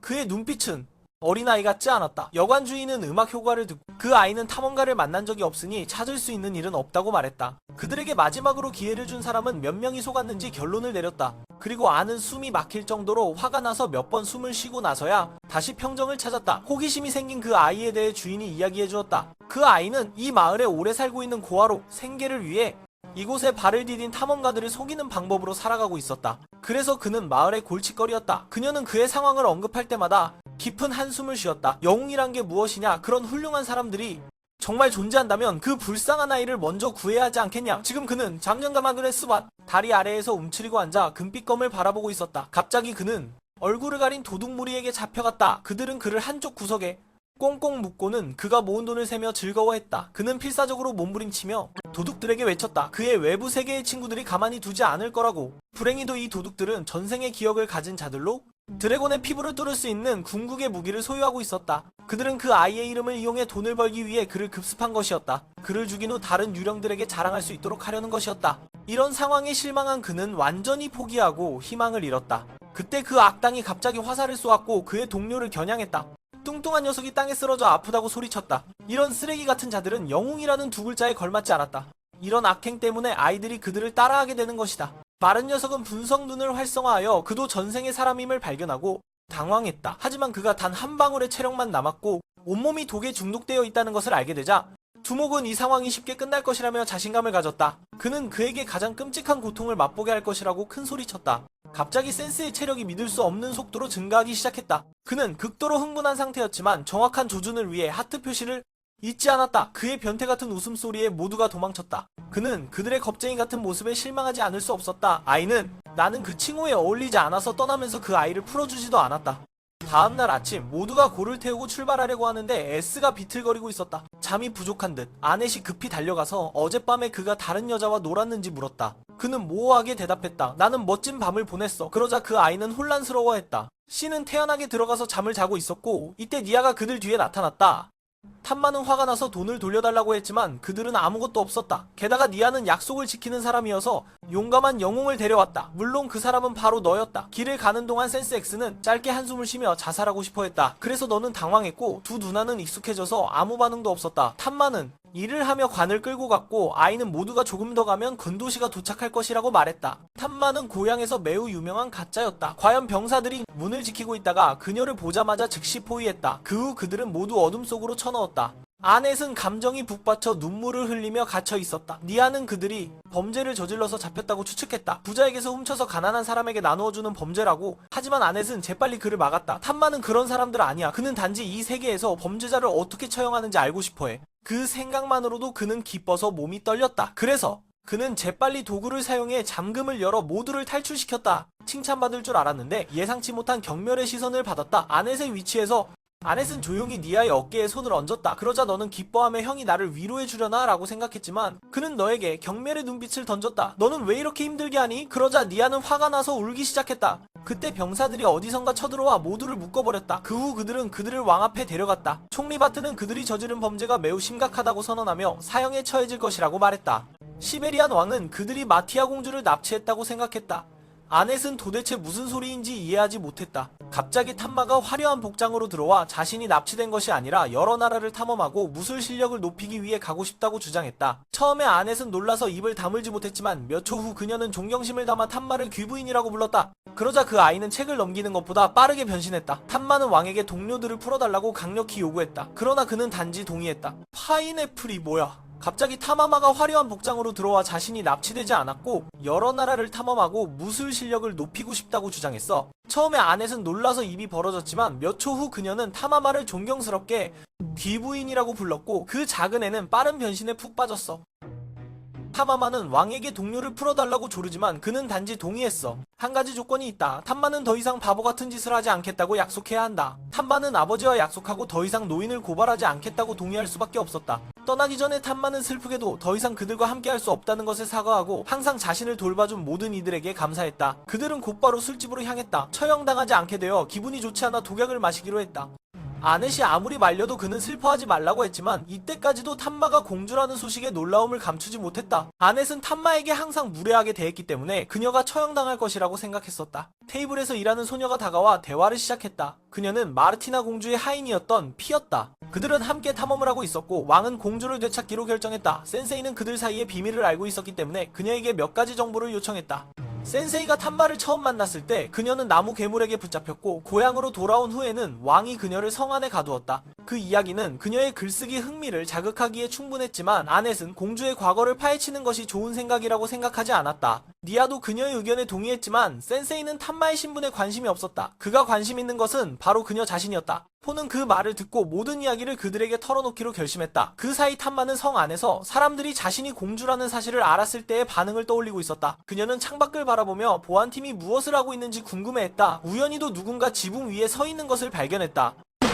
갑자기 거대한 입이 나타나서 건물의 지붕을 날려버렸다. 탐마는 놀라움을 금치 못했다. 왕과 병사들이 현장에 신속하게 도착했다. 그때 한 남자가 왕좌의 기대어 앉아 이곳의 어린 소녀들을 잡아먹고 싶다는 소망을 드러냈다. 그는 카이바자, 어둠의 군주를 물리친 7영웅 중 한 명이었다. 그러나 지금은 세상에서 타락한 신으로 여겨지고 있었다. 카이바자의 목적은 세상의 모든 것을 먹어치우는 것이었다. 강력한 전사들이 일제히 그를 공격하기 위해 달려들었다. 그가 손가락 하나로 저지할 수 있었다. 그녀의 의견에 동의했지만 센스는 타마마의 정체에 관심이 없었어. 그가 관심 있는 것은 동의해주는 타마마의 정체에 동의해주는 가차는 바로 그녀 자신이었어. 포는 이를 듣고 그들에게 모든 이야기를 털어놓기로 결심했어. 그 사이 타마마는 성 안에서 사람들이 자신이 공주라는 사실을 알았을 때의 반응을 기억하고 창밖을 바라보며 호기심에 가득 차 있었고 보고 싶었던 팀이 무엇을 하고 있는지 우연히 누군가가 지붕 위에 서 있는 것을 발견했어. 갑자기 거대한 입이 나타나서 온통 이빨로 가득 차서 건물의 지붕을 날려버렸고 타마마는 놀라움을 금치 못했어. 왕과 병사들이 신속하게 현장에 도착했고 그때 한 놈이 왕좌에 기대어 앉아 어린 소녀들을 잡아먹고 싶다는 희망을 표명했어. 왕좌에 기대어 앉아 어린 소녀들을 잡아먹고 싶다는 소망을 표현하고 있다. 여기 그는 어둠의 군주를 무찌르고 세계를 구한 7영웅 중 하나인 카이바자입니다. 하지만 지금은 세상에서 타락한 신으로 여겨지고 있습니다. 카이바자의 목적은 세상의 모든 것을 깨끗이 먹어치우는 것입니다. 강력한 전사들이 그를 향해 일제히 공격해왔지만 그는 손가락 하나로 그들을 제압할 수 있었습니다. 거대한 입에 물려서 남자들의 맛이 죽어버리는 것 같아 신선하고 기름진 여성의 고기를 먹고 싶다는 욕망이 더욱 강해졌다. 시베리아 왕이 부하들에게 물러나라고 명령하며 직접 그놈에게 가르쳐주겠다고 했다. 그놈이 예의라는 것을 알게 해주겠다고 하며 바자에게 선제 공격을 했다. 시베리아는 큰 돌을 방패 삼아 적을 밀어내기 위해 호랑이 발차기를 날렸다. 그 직후 그는 바자에게 순간이동하여 고양이 손으로 그의 가슴을 가격했다. 호황은 극적으로 비명을 지르며 연극적인 효과를 더했다. 그의 몸은 돌처럼 단단해져서 마법의 저주를 받았다. 왕은 갑옷을 부수고 오른손에 있는 궁극의 기술을 사용하기 위해 준비했다. 그처럼 비열한 바자는 용서받을 자격이 없다. 단 한 번의 호흡으로도 그를 저 멀리 보내줄 수 있다. 힘든 지역으로 두 사람이 서로를 향해 달려가고 있을 때 타마가 갑자기 나타났다. 긴장감 넘치는 전투의 장면을 방해하며 붉은 머리의 놈이 지붕 위에 서 있는 것을 알아챘다. 그녀는 즉시 치마를 찢어 그 노인과 함께 싸우고 싶어 했다. 그런데 왕은 단호히 거절하며 타마는 레온의 자리를 대신할 수 없다고 말했다. 사실 그녀는 레온이라는 쌍둥이 형이 있었고 그는 미래의 왕좌를 계획하고 있었다. 사람들은 두 형제가 건을 더욱 발전시킬 것이라고 믿었다. 그러나 10년 전 폭풍 후의 밤 성으로 돌아가는 길에 레온 왕자와 라파마 여왕은 산사태를 만나 사망했다. 아버지가 갑작스러운 죽음에 극심한 고통을 느끼자 공주는 자신의 아름다운 머리카락을 잘라서 형의 자리를 대신해 아버지를 안심시키고자 했다. 그러나 그녀의 바람과는 반대로 두 사람의 관계는 점점 더 멀어졌다. 구체적으로 현재까지 아버지가 타마의 전투 참여를 금지했음에도 그녀는 고집을 부리며 생각 없이 앞으로 나아갔다. 시베리아 왕은 즉시 달려가서 딸을 거대한 입에서 구해냈고 그 대가로 그는 그 내가 나아갔다. 시베리아 왕은 작두 한 팔을 물어먹혔다. 바자는 두 사람 사이에 아버지와 딸의 관계를 조롱하며 타마를 자극하기 위해 그의 두 손가락을 내보였다. 과연 그 작은 녀석은 함정에 빠졌다. 타마는 그와 한판 붙으려 하였으나 바자가 적시에 기절시켜 그녀를 센시에게 날려보냈다. 그는 상황을 요약하여 모두에게 이야기했고 그때 성에서 큰 폭발이 일어났다. 왕은 다시 한번 바자를 붙잡고 힘차게 선언했다. 그 작은 녀석은 함정에 걸려들어 도망칠 수 없었습니다. 탐마는 그와 함께 싸우고 싶었지만 보디아스가 제때 그를 기절시켰고 바크는 곧장 센시에게 상황을 요약해 주었습니다. 그때 큰 폭발이 그룬카이 성에서 일어났습니다. 비에이지는 왕을 다시 붙잡고 힘차게 선언했습니다. 나는 이 땅의 새로운 왕인데 그는 여성과 어린이를 먹고 싶다고 대놓고 말하고 있다. 한 청년이 분노하여 돌을 던지며 고함쳤다. 미친놈! 그는 바로 그의 입에 돌을 맞았다. 그 끔찍한 광경은 사람들을 놀라게 했다. 사람들은 도망쳐서 신뢰를 범했지만 거대한 괴물들이 도시를 포위하여 아무도 이 지옥에서 탈출할 수 없었다. 나는 탄식하지 않을 수 없다. 타마의 인생은 정말 비극의 연속이다. 아버지에게 갇혔고 이제는 나라를 잃은 공주가 되어버렸다. 하지만 그가 찾고 있는 주인공은 운명에 굴복하지 않는 소녀이다. 그러니 그녀는 눈을 뜨고 그의 이야기의 다음 부분을 보여줘야 한다. 타마의 마음 깊은 곳에서 어머니의 모습이 떠올랐다. 그녀는 일어나야 했다. 타마가 방을 나서자 밖에 많은 사람들이 모여 있었다. 듀가가 그녀에게 말해주었다. 카이바즈가 수도를 점령하고 시민들을 잡아먹고 있다고. 모두가 타마를 막으려 했지만 그녀는 가만히 있을 수 없었다. 자신이 아버지를 이렇게 만든 원인인 만큼 그녀는 레온을 대신해 국가를 지킬 책임이 있었다. 그러니 제발 그녀를 막지 말아달라고. 그때 아넷이 10년 전의 비극에 대해 이야기하기 시작했다. 비록 그것이 타마의 어머니와 오빠라는 것을 모르지만 그녀는 그 슬픈 소식을 듣고 눈물을 흘리지 않은 시민이 없다는 것을 알고 있었다. 왕실 가족을 사랑하는 증거는 없었다. 타마조차 없어진다면 이 도시는 완전히 절망할 것이다. 그래서 그녀는 여기서 가만히 있어야 했다. 나머지는 센스에게 맡기고 아넷은 두 악마가 문을 지키고 있는 것을 처리하려고 했다. 센스는 여유롭게 다가와 말했다. 나는 여기서 먹히기 위해 왔다. 그러자 동료들은 경악했고 두 악마도 처음 보는 상황에 당황했다. 하지만 너무 흥분한 나머지 그들은 타마를 감옥으로 던져버렸다. 아넷은 절망적으로 외쳤다. 지금 당장 열쇠를 가져와! 두 악마는 보고했다. 미친놈이 자원해서 카이바즈에게 먹히겠다고 했는데 타마가 그를 쳐냈다. 카이바즈는 기뻐하며 가장 맛있는 음식을 자동으로 입에 가져다 주었다. 힘들게 찾을 필요가 없었다. 시간을 거슬러 올라가 타마가 어렸을 때로 돌아가보자. 그녀가 나무 위에서 고양이처럼 뒤집어져 있을 때 오빠 레오는 노인이 얼굴에 밥을 먹이고 있었다. 시베리아는 아이가 아무렇게나 싸우고 있는 것을 보았다. 그러다 보니 딸이 나무에 거꾸로 매달려 있는 것을 보았다. 루를 어둠의 감옥에 가두고 아넷은 절망 속에서 비통하게 외쳤습니다. 니아에게 즉시 열쇠를 가져오라고 요구했습니다. 두 악마는 미친 듯이 카이바자에게 자신을 바치겠다고 자원한 한 남자가 있다는 보고를 했습니다. 그러자 탐마는 그를 날려버렸습니다. 카이바자는 기분이 좋았습니다. 가장 맛있는 음식이 스스로 입에 들어왔으니까요. 시간을 거슬러 올라가 탐마가 어렸을 때 그녀가 나무 위에서 놀고 있을 때 오빠 레오는 할아버지에게 맡고 있었습니다. 시베리아는 아이가 엉뚱한 곳에서 싸우고 있는 것을 보고 딸이 나무에 거꾸로 매달려 있는 것을 발견했습니다. 그 아이는 여전히 무술을 배우고 싶다고 고집을 부리며 리에는 아버지를 불공평하다고 꾸짖었다. 시베리아는 화가 나서 탐마에게 공주처럼 순순히 지내라고 소리쳤다. 탐마는 부모님과 싸우지 말라고 하며 머리를 빗으면서 작은 딸이 투덜거리는 소리를 들었다. 공주가 아닌 현실로 돌아가고 싶다고 말했다. 카이바는 계획이 성공적으로 시베리안을 미끼로 사용한 것에 매우 만족했다. 그는 탐마와 장난을 치고 싶어 했다. 그는 말했다. 그리고 그는 문지기를 쳐내고 탐마에게로 갔다. 그리고 갑자기 그녀의 눈앞에 나타난 탐마는 강력한 한 방을 맞고 고통 속에서 비명을 질렀다. 그녀는 그 후 쓰러졌다. 방금 사용한 기술은 그녀의 아버지 카이바의 기술이었다. 그것은 적을 먹음으로써 힘을 증가시키는 스킬이었다. 그는 다른 사람의 기술도 흡수할 수 있었다. 결국 탐마는 자신의 아버지의 스킬에 의해 찢겨질 운명이었다. 이때 센스의 그룹은 엠넷 던전에서 탈출했다. 니아는 리더의 재능을 칭찬하며 계속 말했다. 그는 미친놈에게 교훈을 주러 나갈 줄 알았지만 그는 오히려 사람의 방 안으로 들어가서 여기저기 뒤지기 시작했다. 센시는 장롱을 열 수 없자 니아의 비책을 빌려서 안에 숨겨진 노트를 꺼냈다. 탐마는 카이바에게 점점 더 처참하게 당하고 있었다. 그녀는 높이 차여졌다가 다시 바닥에 처참하게 쓰러졌다. 작은 소녀는 멍하니 누워서 오빠를 떠올렸다. 그때 탐마는 레온이 왜 항상 훈련을 하는지 궁금해했다. 레온은 싸움을 잘하지 못했지만 그가 2배로 열심히 훈련해야 하는 이유였다. 레온은 아버지처럼 강해져서 탐마와 어머니 그리고 자신의 나라를 보호하고 싶었다. 그 회상은 탐마에게 다시 일어설 힘을 주었다. 적이 아무리 강해도 그녀는 끝까지 싸우겠다고 다짐했다. 카이바는 자신의 미끼가 절망 속에서 허우적거리는 모습을 보며 흥분했다. 옛날 세계에서의 모든 헛된 날들이 그를 오늘날로 이끌었다.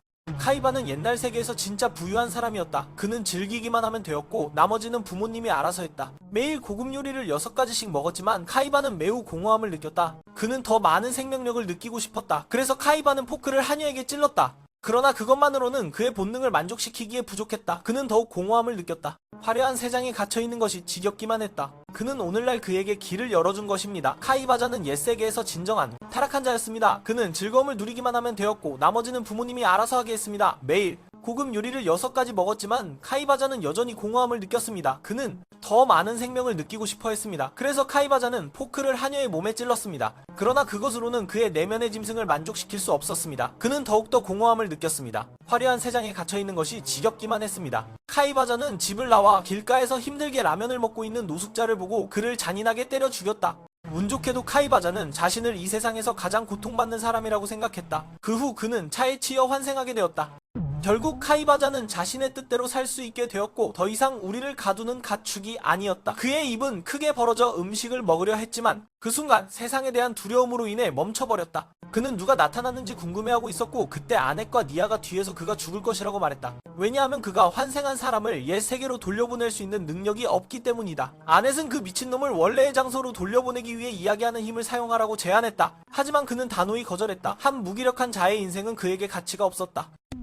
카이바자는 그 말을 듣고 화가 나서 이곳을 부수기 시작했고 타마는 하늘로 날아올랐다. 그 작은 길고양이를 죽이겠다고 다짐하며 그는 이 무례한 자들을 모두 처치할 것이다. 타마는 쓰레기 더미 아래에 갇혀 아넷을 바라보며 무력하게 니를 깨우라고 외쳤다. 그녀는 모든 일이 이렇게 된 것이 자신의 잘못이라고 생각했다. 만약 그녀가 성급하게 전쟁을 선포하지 않았다면, 그들이 여기 오지 않도록 막았다면, 아니면 레온을 대체할 것이라는 환상을 가지지 않았다면 이런 불행은 일어나지 않았을 것이다. 그녀는 비처럼 울며 자신을 탓했다. 그러던 중 카이바자가 다가와 그녀에게 자신이 쓴 이야기를 선물했다. 타마가 책장을 열자 페이지가 밖으로 튕겨나가 아넷을 놀라게 했다. 센스의 능력이 환생자가 아닌 사람에게도 효과가 있다는 것을 알게 되었다. 그래서 아넷은 그쪽을 바라보느라 카이바자에게 기습당할 뻔했다. 다행히 그녀는 제때 방패를 세웠다. 그렇지 않았다면 두 자매는 이미 죽었을 것이다. 그 순간 센스는 자신의 능력인 사람의 마음을 얻는 것을 활성화하고 있었다. 타마의 과거에 대해 더 많이 알게 될수록 그는 그녀가 어린 시절에 겪었던 일들을 더 많이 알게 되었다. 그녀는 원하지 않았지만 진정한 공주처럼 살기로 결심했다. 가족의 비극 이후 그녀는 아버지를 기쁘게 하기 위해 형처럼 행동하려고 했다. 그러나 아버지는 그녀를 이해하지 못했고 그로 인해 두 사람의 감정은 더욱 나빠졌다. 타마는 자신이 누구인지 잊어버렸지만 고인이 된 어머니는 그녀에게 어떻게 살아야 하는지를 알려주었다. 그때 타마는 어머니의 말씀을 떠올렸다. 너의 삶은 네가 결정하는 거야. 계속 살아가. 그는 그걸 이해하지 못했고 두 사람의 감정은 더욱 나빠졌습니다. 탐마는 자신이 진정 누구인지 잊어버렸습니다. 그러나 고인이 된 어머니는 그녀에게 어떻게 살아야 하는지를 알려주었습니다. 그때 탐마는 어머니의 말씀을 떠올렸습니다. 너의 삶은 너가 결정하는 거야. 자연과 함께 순수하게 살아라. 그래서 오늘의 정착지는 바로 토니코 마을입니다. 탐마는 네가 원하는 것에 대해 아버지가 동의하지 않으면 어머니가 아버지를 설득할 거야. 그분은 단지 사랑하는 딸이 현재 행복하기를 바랄 뿐이야. 타마는 두 가지 선택이 있어. 하나는 아버지가 원하는 이상적인 공주가 되는 것, 또 하나는 형을 대신할 왕자가 되는 거야. 타마는 두 가지 선택 모두 자신에게 맞지 않아서 결정을 내릴 수 없어. 그녀의 눈에는 그녀는 그저 타마일 뿐이야. 이 말은 가장 진심 어린 격려의 말처럼 그녀를 오랫동안 억누르고 있던 족쇄를 부숴버렸어.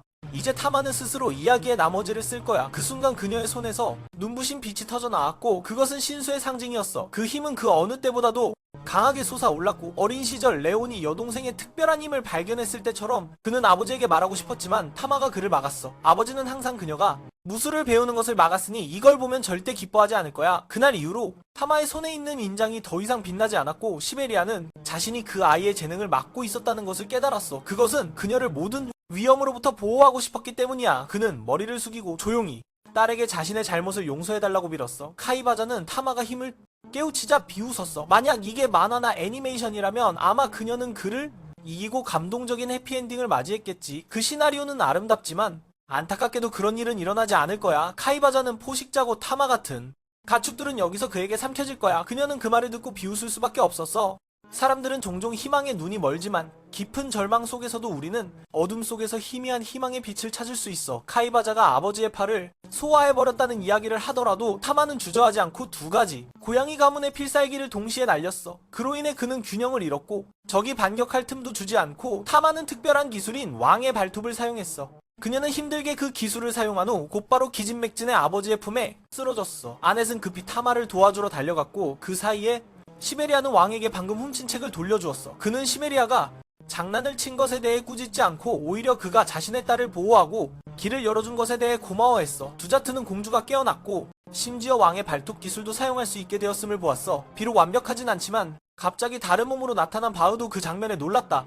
이 생에서 몇 가지 일을 기억한 후 그는 그가 몰래 어둠의 군주를 먹었기 때문에 이렇게 넘치는 힘을 얻었다는 것을 이해하게 되었다. 결국 그는 그가 항상 원하던 먹이 사슬의 정점에 서게 되었다. 카이바자는 기뻐서 소리치며 모두를 한 번에 잡아먹으려 했다. 그러나 그가 자랑하던 순간 갑자기 머리가 날아갔고 그 공격을 가한 것은 바로 그 칼날이었다. 카이바자는 어둠의 군주의 딸이 아직 살아있다는 것을 예상치 못했다. 마침 만났으니 그는 기쁜 마음으로 말했다. 너희 아버지의 고기는 정말 맛있어. 그는 참지 못하고 결정적인 일격을 날려 카이바를 조각으로 만들어버렸다. 순식간에 모두가 이 작은 존재의 엄청난 힘에 경악했다. 오직 우리 집만이 흥분하여 작은 소리를 내고 그녀가 괜찮은지 물었다. 이 인간이 무섭다며 즉시 도망쳤고 그 뒤에 남은 것은 그녀에 대한 책을 쓰고 싶다는 희망이었다.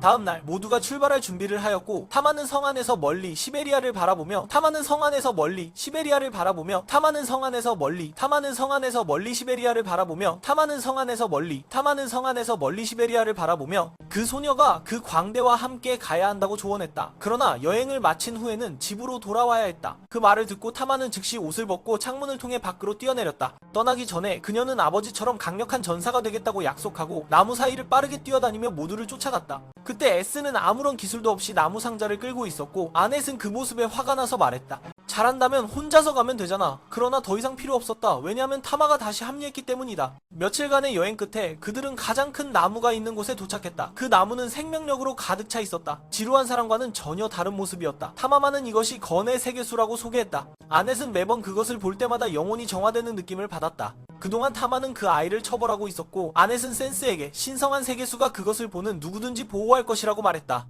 그래서 그 나무의 뿌리 아래에는 조용한 마을이 있었고 주민들은 자연과 함께 순수하게 살아갔다. 그래서 오늘의 정거장은 바로 토니코 마을이었다. 타마는 자신의 공이 빼앗겨서 화가 나서 즉시 아넷에게 달려가서 주먹과 발로 난투극을 벌였다. 결국 오후 늦게 그들은 도착했다. 그들의 눈에 들어온 것은 거대한 카지노였고 그 안에는 남자와 여자들이 가득 차 있었다. 자신의 공을 빼앗긴 것에 화가 나서 즉시 아넷에게 달려가 주먹을 휘둘렀습니다. 결국 오후 늦게야 그들이 도착했습니다. 그들의 눈에 들어온 것은 거대한 카지노였습니다. 안에는 남자와 여자들이 가득 차 있었습니다. 아넷이 난장판을 만들면서 오후 늦게야 그들이 도착했다.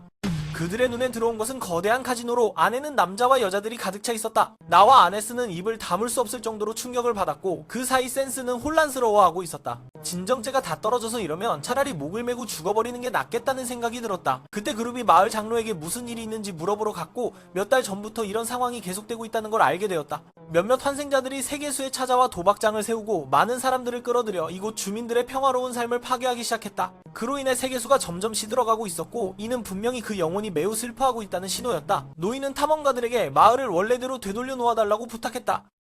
하지만 지금 센스는 자신의 진정제 병을 채우는 것에만 관심이 있었다. 그때 우연히 이 대화를 들은 검객이 나서서 세계수를 구하는 임무를 맡겠다고 했다.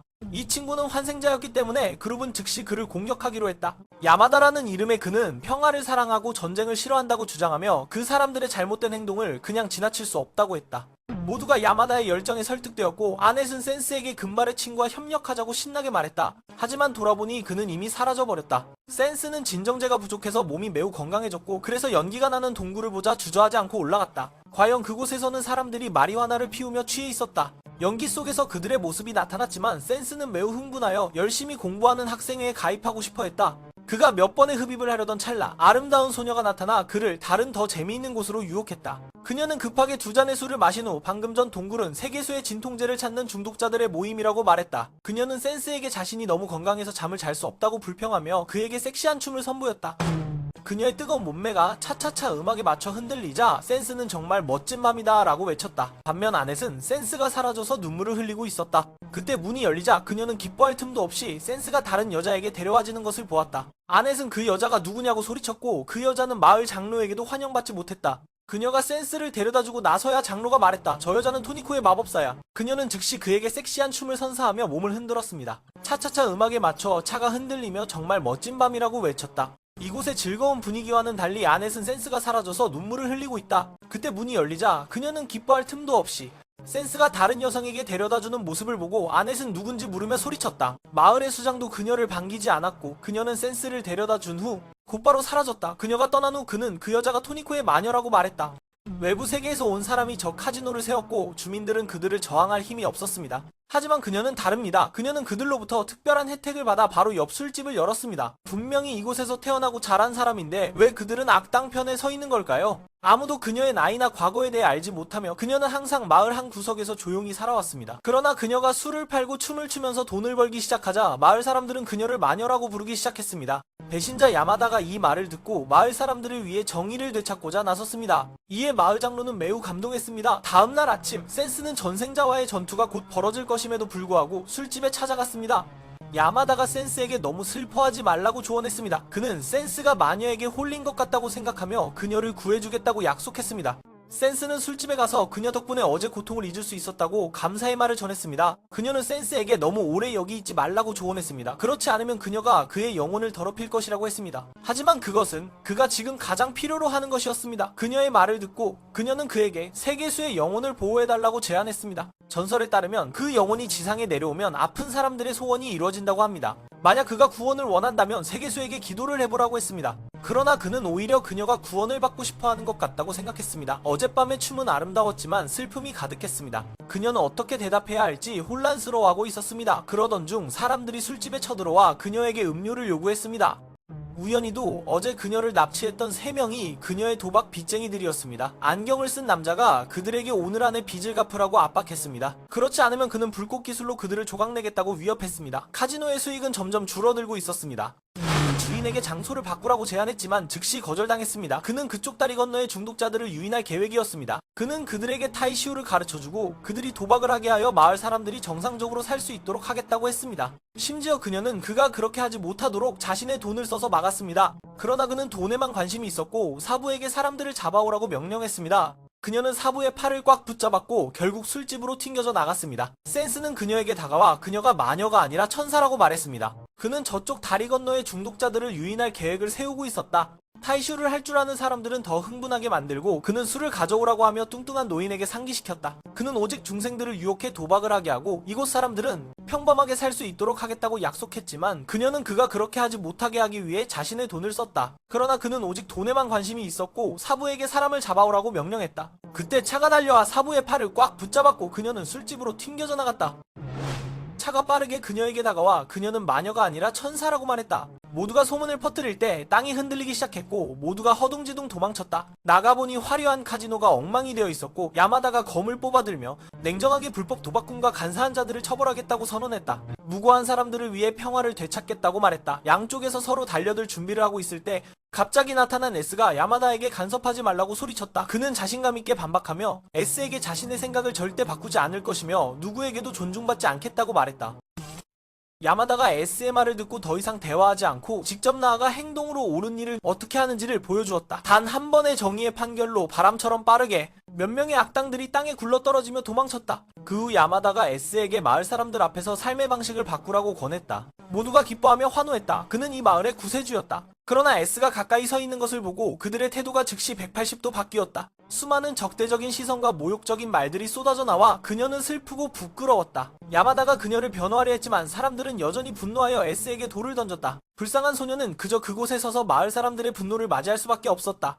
S는 매일 밤 도박꾼들을 바에 유혹하여 그들이 마을 사람들에게 괴롭히지 않도록 노력했다. 만약 그녀의 그 숨은 희생이 없었다면 그들은 오래전에 이 마을을 차지했을 것이다. S는 토니코의 구세주였지만 마을 사람들은 그녀를 모욕하고 돌을 던졌다. 정말로 말도 안 되는 일이었다. 물론 그들은 진실을 쉽게 받아들이지 않았고 자신이 악당이라고는 생각하지 않았다. 상황은 점점 더 심각해졌고 S는 슬프게도 센스에게 더 이상 그들과 논쟁하지 말라고 권하고 떠났다. 마을 사람들의 기쁜 웃음소리 속에서 야마다가 모든 것을 목격하며 놀라서 물었다. 센스는 이런 일이 일어날 것이라는 것을 미리 알고 있었던 것인가? 선과 악의 경계는 매우 모호하다. 많은 사람들이 명확히 구분하고 싶어 하지만 자신이 악당이라고는 생각하지 않는다. 이 마을은 자신을 보호해주는 사람을 버릴 준비가 되어 있었다. 그래서 S는 더 이상 이곳에 한순간도 머물고 싶지 않았다. 그들이 떠난 후 장로가 S에게 다가왔다. A에서 Z까지 목격한 나는 놀라움을 금치 못하며 센스가 이런 일이 일어날 것을 미리 알고 있었냐고 물었다. 선과 악의 경계는 매우 모호하다. 많은 사람들이 명확히 구분하고 싶어하지만 자신이 악당이라는 생각은 하지 않는다. 이 마을은 자신을 지키기 위해 헌신한 사람을 버릴 준비가 되어 있으니 그녀는 이곳에 더 이상 머물고 싶지 않았다. 그들이 떠난 후 장로가 M과 함께 나타났다. 그들은 더 이상 시간을 낭비할 수 없었고 장로가 M의 장소로 찾아왔다. 그는 환생한 사람들이 세계의 나뭇잎을 팔아 많은 돈을 벌고 있다는 것을 보고 그들처럼 배우기로 결심했다. 그래서 그는 야마다가 마을의 경호원이 되어 그들이 돌아와 사업을 방해하지 않기를 바랐다. 그때 야마다가 충격을 받으며 센세의 말이 맞았음을 깨달았다. 그는 자신이 심각한 실수를 저질렀다는 사실에 무너져 내렸다. 센세의 그룹으로 돌아갔을 때 모두가 그를 도와줄 수 없어서 슬퍼했다. 그때 세 개의 나무가 갑자기 잎이 떨어지며 시들어갔다. 사실 S는 세상의 영혼으로 자신이 보호하려고 애쓴 마을의 차가운 마음을 이해하고 있었다. 그녀는 센세에게 축복을 내리기로 결심하고 그가 삶의 평화를 찾기를 기원했다. 덕분에 그는 무한 진정제 병을 얻었다. 다음 생에서도 절대 다치지 않을 것이다. 여러 날을 걸은 후 그들은 사막 지역에 도착했다. 사방이 뜨거운 모래로 가득 차 두 소녀는 얼굴이 하얗게 질렸다. 하지만 엑스는 태양에 자신을 태워 모래와 먼지가 되겠다고 신나게 팔을 벌렸다.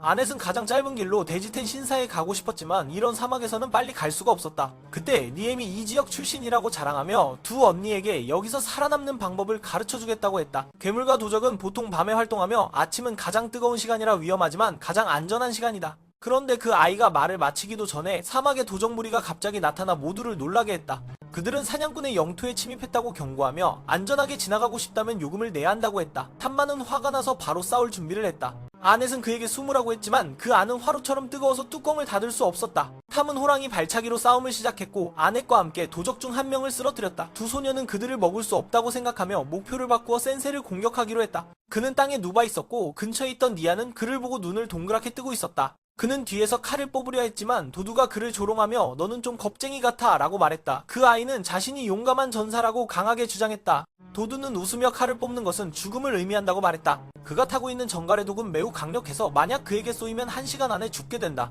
엑스는 몇 초 전에는 기절해 있었지만 이제는 다시 힘이 넘쳐 전갈의 등에 기어올랐다.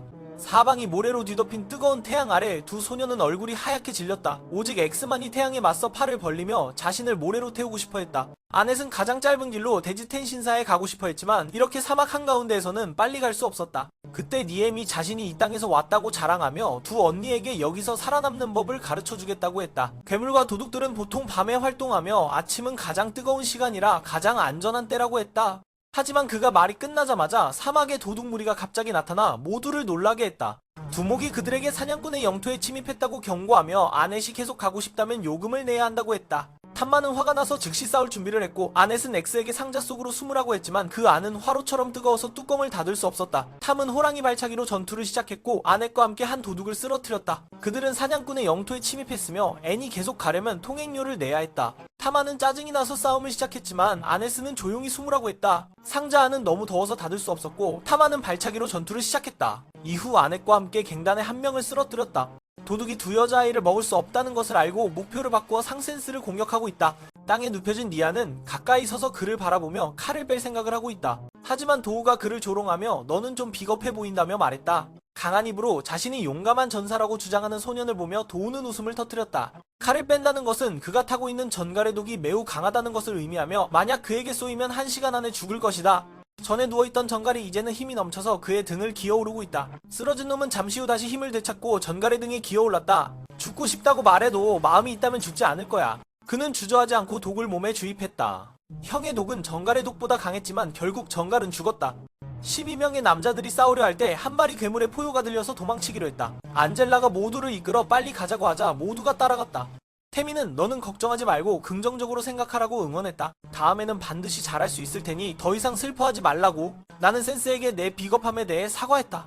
그는 그 소년을 비난하지 않았다. 누구나 처음은 있기 마련이니까 앞으로 노력하면 더 강해질 수 있을 거라고 말했다. 그들은 안젤라가 이끌어준 덕분에 고아원에 도착했다. 최근에 한 자선가가 자주 음식을 가져다 주었다.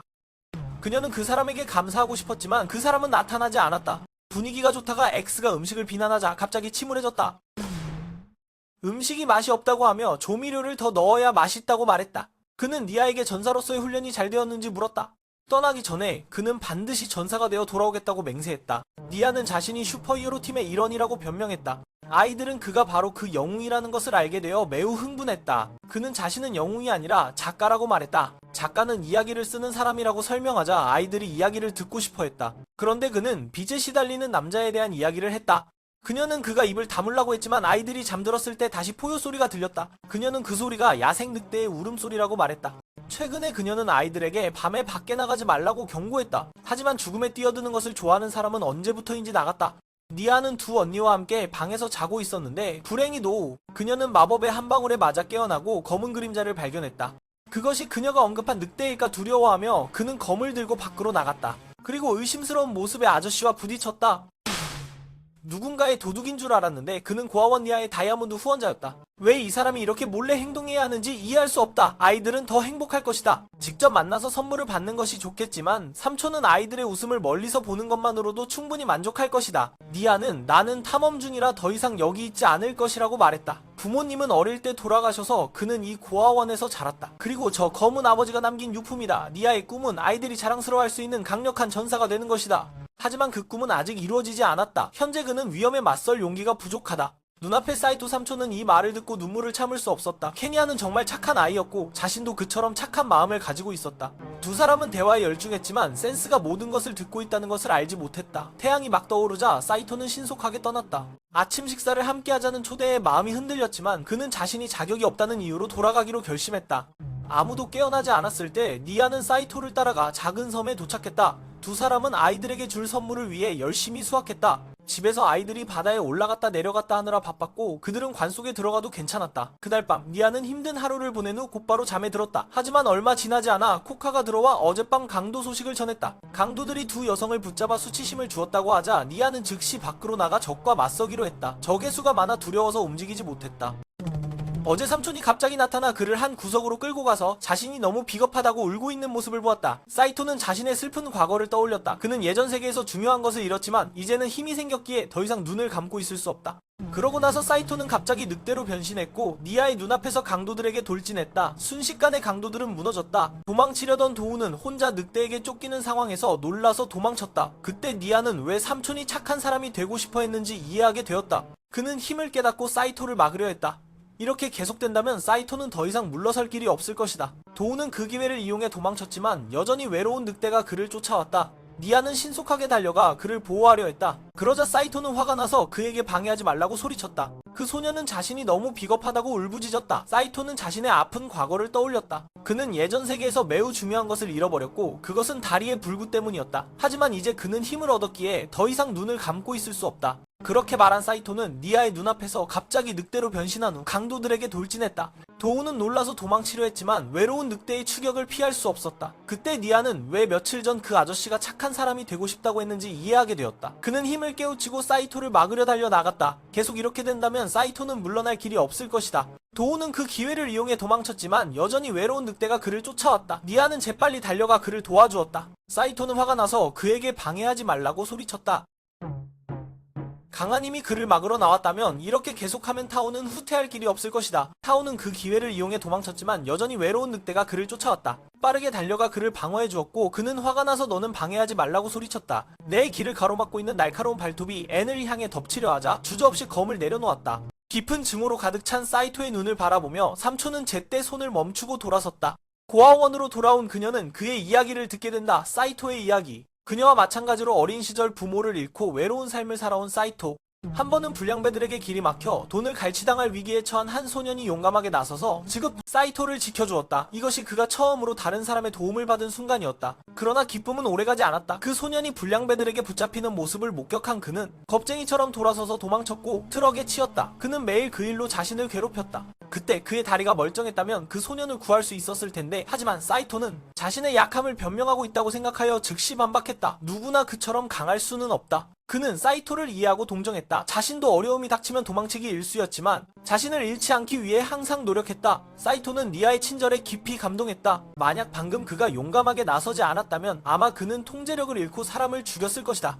용감한 전사라는 네 글자는 니아와 같은 사람들을 묘사하기 위해 존재한다. 반면 삼촌은 힘을 부여받았지만 아무것도 하지 못했다. 바로 그때 센스의 스킬이 발동되었다. 이야기가 완성되었을 때 이 삼촌은 꽤 약하지만 매우 친절한 사람이라는 것이 드러났다. 사이토는 나쁜 사람들을 위협할 뿐만 아니라 괴물을 처치하여 고아원을 지켰다. 많은 사람들이 거대한 힘 앞에 맹목적일 때 그는 그 힘을 다른 사람을 돕는 데 사용하기로 선택했다. 그래서 그는 자신의 잘못을 바로잡을 수 있는 또 다른 기회를 받을 자격이 있다. 어둠의 군주성으로 돌아가 테도에게 카이바자 실패에 대한 이야기를 하기로 약속했다. 지금 고쿠는 사막에서 어려움을 겪고 있다. 그곳은 침입할 수 없는 곳으로 그들이 적을 과소평가한 한편 그들의 편에는 폭풍의 마법사라 불리는 자가 있었다. 지금 도시 외곽에서 난쟁이와 괴물들 간의 전투가 치열하게 벌어지고 있다. 그럼에도 불구하고 군은 느긋하게 술을 마시고 있었다. 이사가 그를 꾸짖고 있는 동안 양측이 싸우고 있을 때 세니고쿠가 새로운 공격을 시작하는 것을 발견했다. 그는 도시의 왕에게 도움을 요청하여 적군을 동쪽으로 밀어내려 했지만 그는 듣지 않고 스스로 한 무리를 처치했다.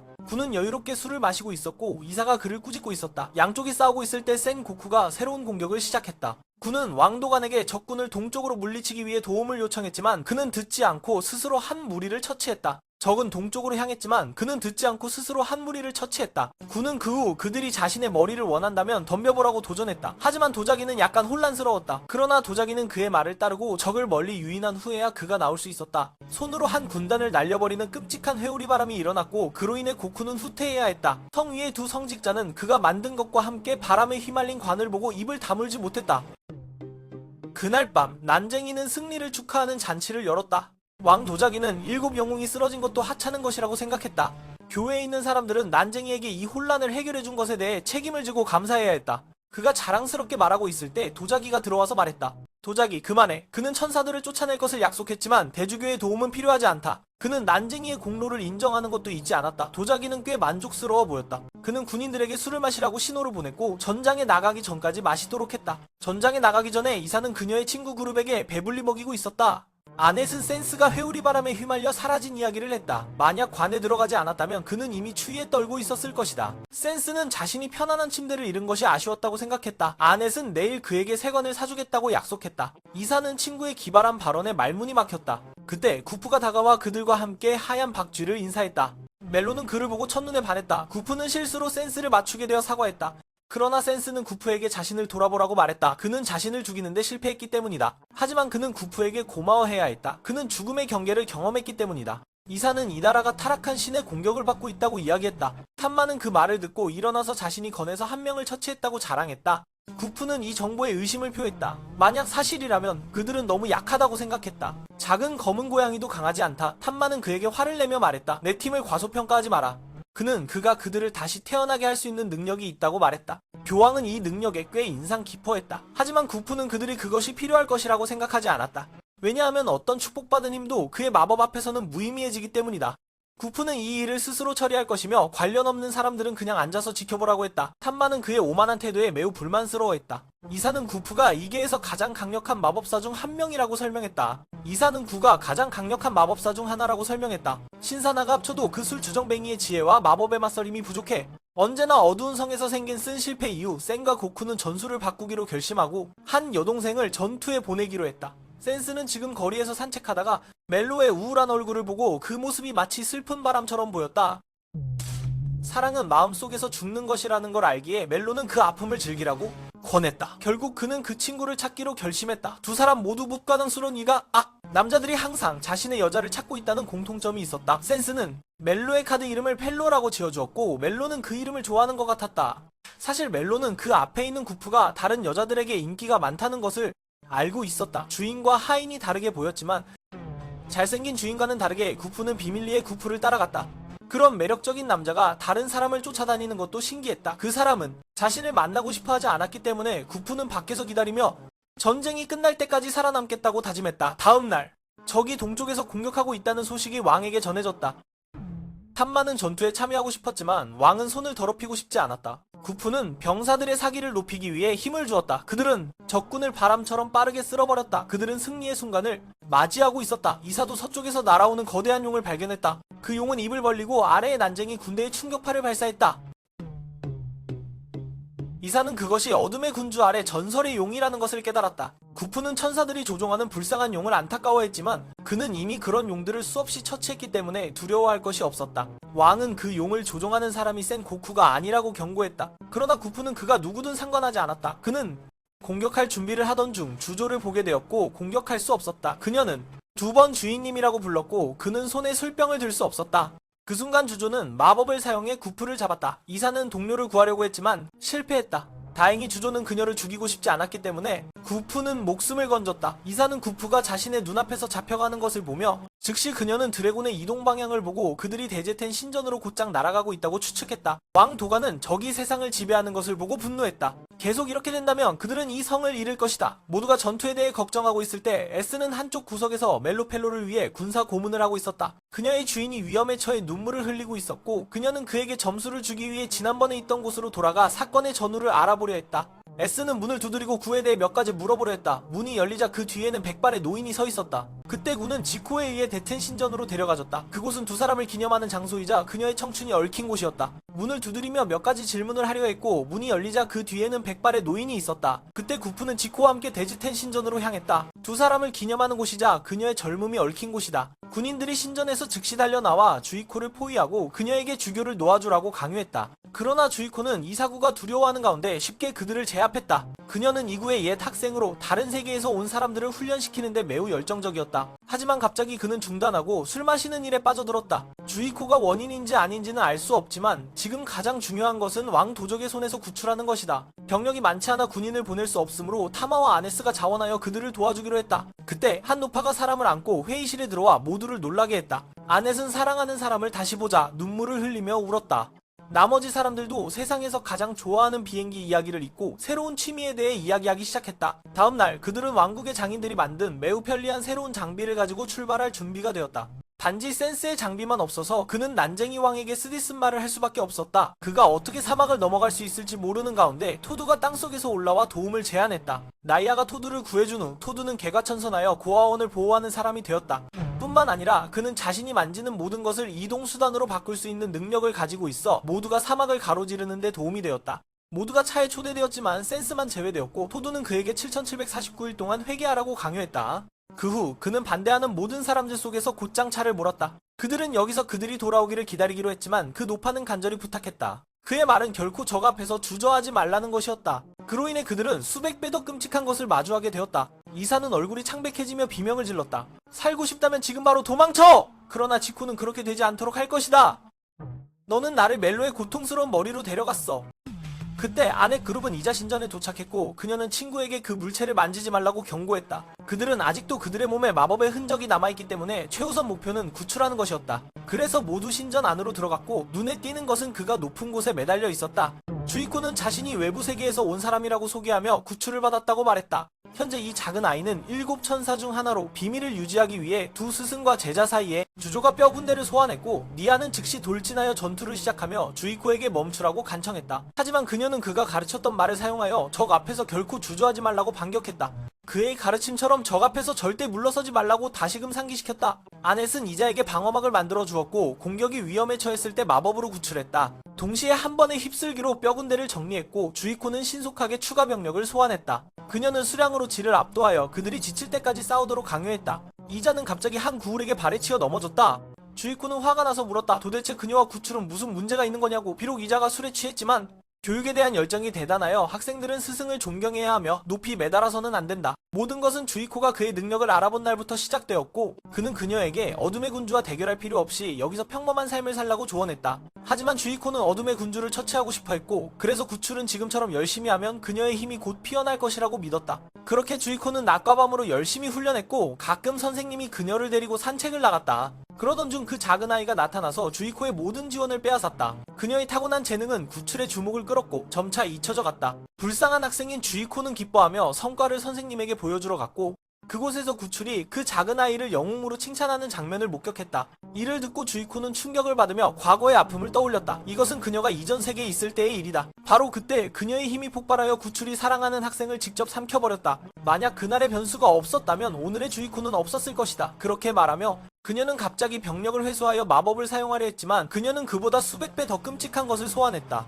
구출은 얼굴이 창백해지며 소리쳤다. 모두 살고 싶다면 당장 도망가라고. 하지만 주이코는 그런 일이 일어나지 않게 할 것이다. 그보다 더 끔찍한 것이 수백 수천 배로 나타났다. 구프는 얼굴이 창백해지며 비명을 질렀다. 모두가 살고 싶다면 지금 당장 도망가라고. 지코는 그런 일이 일어나지 않게 할 것이다. 죽음의 낫을 준비해 모든 것을 끝내려는 순간 벽을 뚫고 나아갑니다. 같은 탱크관에 들어가 그는 키 작은 사람에게 자율적으로 움직이는 관을 만들어달라고 부탁했습니다. 하지만 결과는 기대 이상이었고 그 직후 메로가 할머니와 함께 날아들었습니다.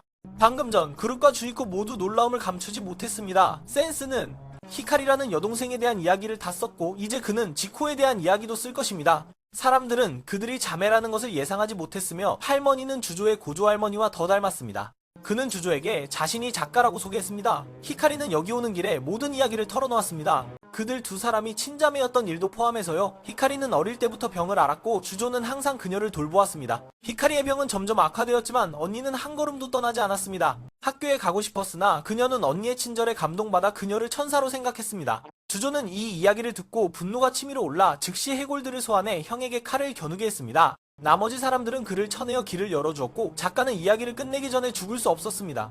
히카리는 언니에게 멈추라고 부탁했습니다. 그녀는 언니가 진정한 모습이 아님을 알고 있었습니다. 그러나 주조는 차가운 목소리로 작은 애가 뭘 하냐라고 대답했습니다. 사실 그녀는 여동생을 미워하고 자신이 아름다운 젊음을 빼앗겼다고 생각했습니다. 주조는 이 세계에 오게 되어 매우 행복했지만 인생이 여기서 새로운 장으로 넘어갈 것이라고 생각했습니다. 그러나 히카리는 다시 나타나 모든 것을 빼앗았습니다. 그래서 주이코는 여동생이 더 이상 방해하지 않도록 결심했습니다. 그녀는 자신의 이름처럼 모든 것을 빼앗을 것입니다. 센스는 주코가 진정으로 원하는 것이 무엇인지 궁금해했습니다. 그녀는 화가 나서 그를 베어버리고 싶어 했습니다. 다행히 구가 제때 달려와 그를 밀쳐냈습니다. 리코는 선생님의 반쪽이 뼈로만 남은 것을 보고 즉시 기절했습니다. 힘을 얻은 그는 감사할 줄 모르고 오히려 그들이 자신의 일에 간섭하지 말라고 불평했습니다. 이 녀석은 그의 이야기에서 아무 역할도 하지 않으니 그냥 가만히 앉아 조용히 있으면 됩니다. 그는 주조에게 무엇을 원하는지 물었습니다. 현재 그녀는 그가 자신에게서 멀리 떨어지기를 원했기에 두 개의 해골을 보내 그를 다치게 했습니다. 그는 상관없이 피가 흐르는 몸으로 계속 다가가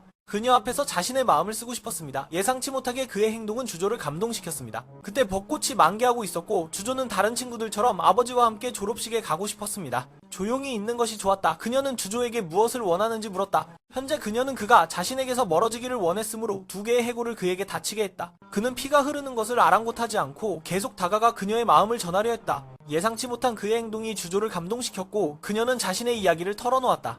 그때 벚꽃이 만개하고 있었고 주조는 다른 친구들처럼 아버지와 졸업식에 가고 싶었다. 하지만 그는 병든 여동생에게 모든 관심을 쏟고 있었다. 아이가 끝나고 그는 사무실로 돌아가 주조를 남겨두고 히카리를 돌보게 했다. 다른 사람의 행복한 모습을 보니 그녀는 더욱 외로워졌다. 여동생이 깊이 잠든 틈을 타서 그녀는 몰래 교복을 꺼내 입고 혼자 학교에 가기로 했다. 그날 밤 주이코가 돌아와서 히카리의 방에 불이 켜져 있는 것을 보고 급히 올라가서 여동생에게 잠조청지가 아릭난니가 져서 시르고도 지루가 돌아와서 여동생에게 저조청지가 많이 망해 주이코가 돌아와서 여동생에게 무슨 일이 있는지 확인했다. 아버지는 아무 말 없이 그녀에게 한 대 때리고 히카리가 병이 심해진 것은 그녀가 놀기만 해서라고 비난했다. 아버지는 계속해서 주조에게 쓰디쓴 말을 던졌고 그로 인해 그녀는 이 집에서 쓸모없는 존재라고 생각하게 되었다. 주조는 슬프게 떠나고 절망에 빠져 모든 것을 잃었다. 그녀가 원하는 것은 관심을 받는 것이었지만 그것이 여동생을 죽음으로 몰아넣었다. 그리고 그녀는 이 세계에서도 비슷한 일을 반복했다. 지크는 흐느끼며 자신이 나쁜 언니라고 생각했다. 그녀는 다른 사람에게 사랑받고 관심받고 싶어하는 것이 당연하다고 느꼈다. 지크는 나쁘거나 탐욕스럽지 않았다. 그녀는 사랑받아야 할 착한 소녀였다. 히카리는 주조에게 달려가 진심으로 사과했다. 언니가 그렇게 상처받았다는 것을 몰랐기 때문이다. 이때 센스가 주조에게 여동생이 왜 여기 있는지 아느냐고 물었다. 히카리는 깨어난 후 언니를 보지 못하고 하루하루 기다렸지만 주조는 돌아오지 않았다. 리코는 히카리의 희망이었다. 언니가 없으면 그녀도 더 이상 살고 싶지 않았다. 비록 히카리가 늙고 힘이 없게 되었지만 그녀는 언니를 만나기 위해 여기까지 오기로 했다. 이야기를 듣고 센스는 자신이 교사로서 실패했다고 자책했다. 히카리가 여기 오자 리코는 여동생이 건강해진 모습을 보고 눈물을 흘렸다.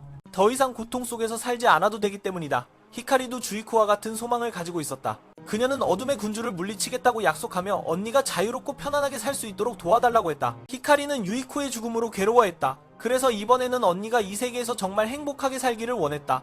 센스는 두 자매에 대한 이야기를 마쳤고 그의 능력이 활성화되면서 그림으로 부르고 하라눔에 말하는 대럽 배럽으로 부르고 정이다 오리바라 다로미는 덩이다라 씁니다. 주조는 교황이 언급한 힘을 직접 목격하게 되었다. 주조의 어둠의 힘은 사라졌고 그녀의 마법에 걸렸던 사람들은 본래의 모습으로 돌아갔다. 이사는 두 자매가 원래의 세계로 돌아가게 될 것이라고 말했다. 주조는 모든 사람에게 사과했다.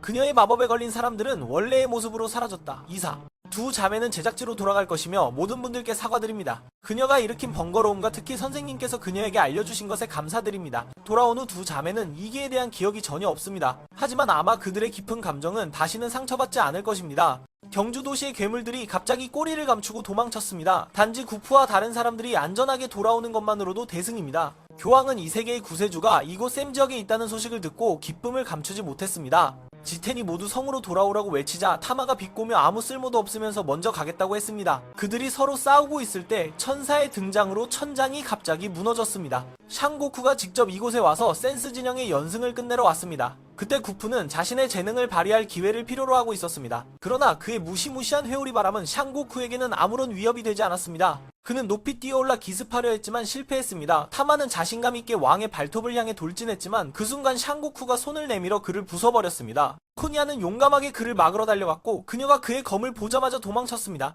모두가 몰려들었고 코니아는 계속해서 달려갔습니다. 그 소녀는 아직 무슨 일이 일어났는지 이해하지 못했습니다. 그날 밤 왕은 승리를 축하하는 연회를 열었습니다. 모든 일이 끝난 후 이사는 두 자매가 아름다운 결말을 맞이하게 되어 기뻐했습니다. 그러나 그들은 옛 세계에서 행복하지 않았고 여기서도 그리 기쁘지 않았습니다. 오해가 있었기 때문입니다. 그들이 성대한 식사를 하고 있을 때 핑크 기모노를 입은 소녀가 천천히 성으로 들어와 멜로에게 자신감을 주며 다가갔습니다. 그러나 그녀는 여전히 싫어해서 결국 우울하게 돌아갔습니다. 그는 멜로에게 조급해하지 말라고 조언했습니다. 때때로 노력은 보상받지 못할 수 있습니다. 사랑하는 사람을 위해 얼마나 희생하든지 가네요. 그런 말을 하고 있을 때 센스가 우연히 지나쳤습니다. 핑크 기모노를 입은 소녀가 몇 초간 멍하니 서 있다가 정신을 차리고 샤찬이라고 부르며 그가 오랫동안 찾고 있던 딸이 바로 눈앞에 있다는 것을 알게 되었습니다. 그녀가 이 세계에 오고 여전히 살아있다는 것이 기쁩니다. 많은 이야기를 하고 싶었지만 그는 지금 그녀와 함께 있고 싶었습니다. 이번에는 성공할 것이라고 믿었습니다. 만약 두 사람이 여기서 뛰어내린다면 샤차는 그의 변화에 손을 뺄 것입니다. 그녀의 눈은 생명력으로 가득 차 있었고 표정도 이전보다 더 밝았습니다. 그는 더 이상 그녀가 알던 사람이 아니었습니다. 센스가 열심히 설명하고 있을 때 특수부대가 나타났습니다. 내가 사랑하는 사람이 방금 도리를 말했는데 그때 우연히 기모노를 입은 소녀가 지나갔다. 홍황은 몇 초간 멍해 있다가 다시 정신을 차리고 사찬의 이름을 불렀다. 센스가 오랫동안 찾고 있던 소녀가 바로 그의 눈앞에 있어 기뻐했다. 그녀가 이 세계에 와서 여전히 살아있다는 것에 대해 많은 이야기를 하고 싶었지만 그는 지금 그녀와 함께 있고 싶었다. 그는 이번에는 성공할 것이라고 믿었다. 만약 두 사람이 여기서 뛰어내리면 사찬이 갑자기 손을 뺀 이유는 그의 변화 때문이었다. 그녀의 눈은 생명력으로 가득 차 있었고 표정도 이전보다 더 밝았다. 그는 더 이상 그녀가 알던 사람이 아니었다. 센스가 열심히 설명하고 있을 때 비밀팀이 그에게 부딪혔다. 세 사람은 여기까지 듣고 바로 센스의 집안임을 알았다. 그녀는 더 이상 그가 아는 사람이 아니다. 센스가 열심히 설명하고 있을 때 모여든 사테란을 보고 그는 떠나버렸다. 다음날 그는 자신을 부르는 소리에 귀찮아했다. 그룹은 대장장이 협회에 가서 협회장이 그들에게 멋진 장비를 주신 것에 감사했다. 한쪽 구석에서 혼란스러운 듯한 모습으로 앉아있는 사람은 계속해서 사트란에게 사과했다. 결국 너무 절망스러워서 그는 진정제를 과다 복용해 기진맥진해졌다. 사람들이 센스니의 장소에 모였을 때 로도스에게 아버지의 검을 봐달라고 부탁했다. 그는 왜 그것이 천사의 검을 부서뜨릴 수 있었는지 궁금해했다.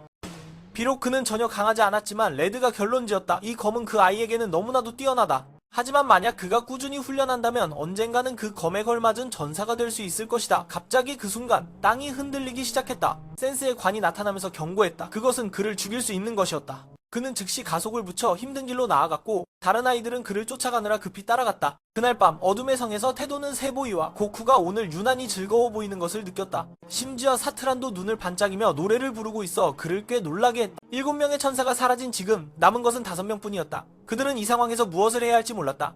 사트라는 그에게 여기 가만히 앉아있는 것이 좋다고 조언했다. 어차피 게으른 그에게는 발언권이 없었다. 태도는 그녀와 그의 남자친구의 만남이 어땠는지 물어보았다. 사트라는 센스가 세상을 바꿀 수 있는 힘을 가지고 있다고 인정했다. 그런 훌륭한 그는 그녀에게 어울릴 만한 존재였다. 그 시점에서 아네스 그룹은 센시와 함께 탱크관을 잃어버렸다. 그녀는 눈물을 흘리며 자신이 나쁜 아이라고 자책했다. 갑자기 한 친절한 아저씨가 나타나 마지막 영웅의 숲에 대해 소개했다. 그는 이 마을에서 모든 피로를 풀고 어둠의 군주성으로 곧장 나아갔다. 괴물을 물리친 영웅의 동상이 여기 세워져 있었다. 그런데 영웅은 마치 도망치고 있는 듯 보였다. 미친 사람이 그에게 부딪힌 탓이었다. 세 사람은 이 이야기를 듣고 바로 센스임을 알았다. 모두 그를 쫓고 싶어 했지만 아저씨는 그들에게 찾지 말라고 말했다. 그는 마을 가장자리에 있는 신전으로 곧장 달려갔다. 그곳은 금지된 땅으로 가는 유일한 길이었다. 탐험하는 센스가 위험에 처할까 걱정했다. 아저씨는 그가 몇 가지 어려운 시험을 거쳐야만 금지된 땅에 도착할 수 있다고 밝혔다. 센스가 어두운 길로 들어서자 한 굵은 목소리가 들려왔다. 그는 요정의 여왕을 얻고 싶냐고 물었다. 비공식 팀이 그것에 부딪혔다. 세 사람은 여기까지 듣고 바로 센스가 생각났다. 남자가 말한 대로 쫓아가고 싶었지만 그녀는 바로 마을 가장자리에 있는 신전으로 직진했다. 그것은 금지된 땅으로 가는 유일한 길이었다. 탐험하는 걱정하며 센스가 위험할 것이라고 말했다. 그리고 아저씨는 그가 몇 가지 어려운 시험을 거쳐야만 갈 수 있다고 밝혔다. 센스는 어두운 길로 들어서자 그들은 몇 가지 어려운 시험을 거쳐야만 센스에게 도달할 수 있었다. 센스가 막 들어가려 할 때 한 굵은 목소리가 그에게 물었다. 여왕 요정을 얻고 싶으신가요? 보호자가 없다면 모든 테스트를 통과해야 한다. 너무 두렵다면 돌아가라. 그는 신경 쓰지 않고 바로 관 속으로 들어가서 그의 재단 속도에 의지한다. 힘의 시험과 지능 및 정신의 시험도 그에게 날아가 버린다. 오지로 인해 3가지 시험 때문에 금지된 땅이 되었다. 지금까지 이 가혹한 시험을 통과한 것은 오직 그 영웅뿐이다. 요정이 축복을 주고 어둠의 군주성으로 가는 길에 그의 삼촌은 그들에게 여기서 기다리라고 조언한다. 언젠가는 그 녀석이 돌아올 것이다. 아넷은 센스가 모든 시험을 통과할 것이라고 즉시 손을 털어버렸다. 이때 그는 크고 아름다운 영혼에 빨려 들어가 천국에 있는 듯한 착각에 빠진다. 쌍둥이 요정 엘과 엘룰루가 신속히 나타나며 이곳은 요정의 땅이라고 말한다. 그 아름다운 영혼의 소유자는 여왕이지만 센스는 신경 쓰지 않는다. 그냥 거기 앉아있으면서 약을 민감한 곳에 떨어뜨려 솔루를 화나게 만든다. 그녀는 그를 찌르겠다고 소리치고 여왕은 그 아이를 제지하고 자신을 소개한다. 이곳에 도달하는 누구나 평화로운 요정 부족의 보호를 받을 수 있다고 한다. 그들은 거짓을 싫어하므로 센세의 임무는 보호를 받아들이고 소원을 이루는 것이다. 그러나 그 큰 보상을 받기 전에 그는 질문에 답해야 한다. 무엇이 씨를 구하는 데 필요할까? 정답은 신뢰와 절대적인 힘이다. 그러나 성공한 사람은 자신만의 길이 있다. 씨의 답은 죽음이다. 아까 죽은 줄 알았는데 세상을 구하러 가야 한다. 그것은 죽음이었다. 아까 죽을 줄 알았는데 다시 세계를 구하러 가야 했다. 사트라는 그를 떠났으므로 세계의 평화는 더 이상 중요하지 않다. 그는 그들에게 2글자 평화를 달라고 요청하며 시련의 고통에 빠진다. 엘룰루는 이 남자는 자격이 없다고 생각하지만 여왕은 그렇게 생각하지 않는다. 왜냐하면 이 남자는 세계의 나무의 영혼에 의해 보호받고 있으며 그는 진실하고 진정한 사람이기 때문에 어떤 이유가 있어야 한다고 생각한다. 그 이름이 너무 허망하다. 오빗은 센스에게 무엇을 축복했는지 궁금해하며 그는 자신의 무한한 약을 자랑하며 18명의 자매에게 재미로 시도해보라고 쏟아낸다. 솔루는 이 쓸모없는 놈을 여기서 쫓아내라고 여왕에게 화를 낸다. 그러나 오빗은 그 아이에게 조용히 하라고 손짓한다. 한때 여기 와서 그녀의 보호를 받은 영웅은 이 세계에 평화를 가져올 수 없다. 현재 이곳은 혼란의 소용돌이로 던지습니다. 사람들과 7천사들이 무너진 상태이다. 선과 악의 경계를 넘는 정직한 마음은 더 이상 아무것도 할 수 없다. 그래서 오베시가 실수 없이 센스가 여기 들어왔을 때 바로 이 세계가 그를 이끌었다. 그래서 여왕은 그와 그의 사랑이 재회할 수 있도록 축복을 내렸다. 그의 여정이 끝난 후에 그는 오비트에게 세상을 구해달라고 부탁하지 않았다. 대신 그녀는 그가 계속 살아가기를 바랐다. 그녀는 그에게 위험에 처했을 때 불어야 할 나팔을 주었다. 요정이 반드시 그에게 힘을 줄 것이다. 밖에서 기다리고 있는 아넷 그룹을 위해 밖에서 오랫동안 기다렸지만 아직도 XXA가 돌아오지 않았다. 새 아이가 흥망성쇠를 겪고 있을 때 무언가가 우르르 쾅쾅 떨어지면서 먼지가 가시고 땅 위에 시체가 드러났다. 농부는 그의 장례식 같은 얼굴을 보고는 급히 그에게 동상을 고치라고 했다. 나팔을 불어 솔루를 불러 동상을 고치게 했다. 여왕이 말한 힘이 바로 그 아이였다. 솔루가 동상을 고치느라 허리를 굽히고 있을 때 새 아이는 힘을 내어 관을 끌고 여행을 계속했다.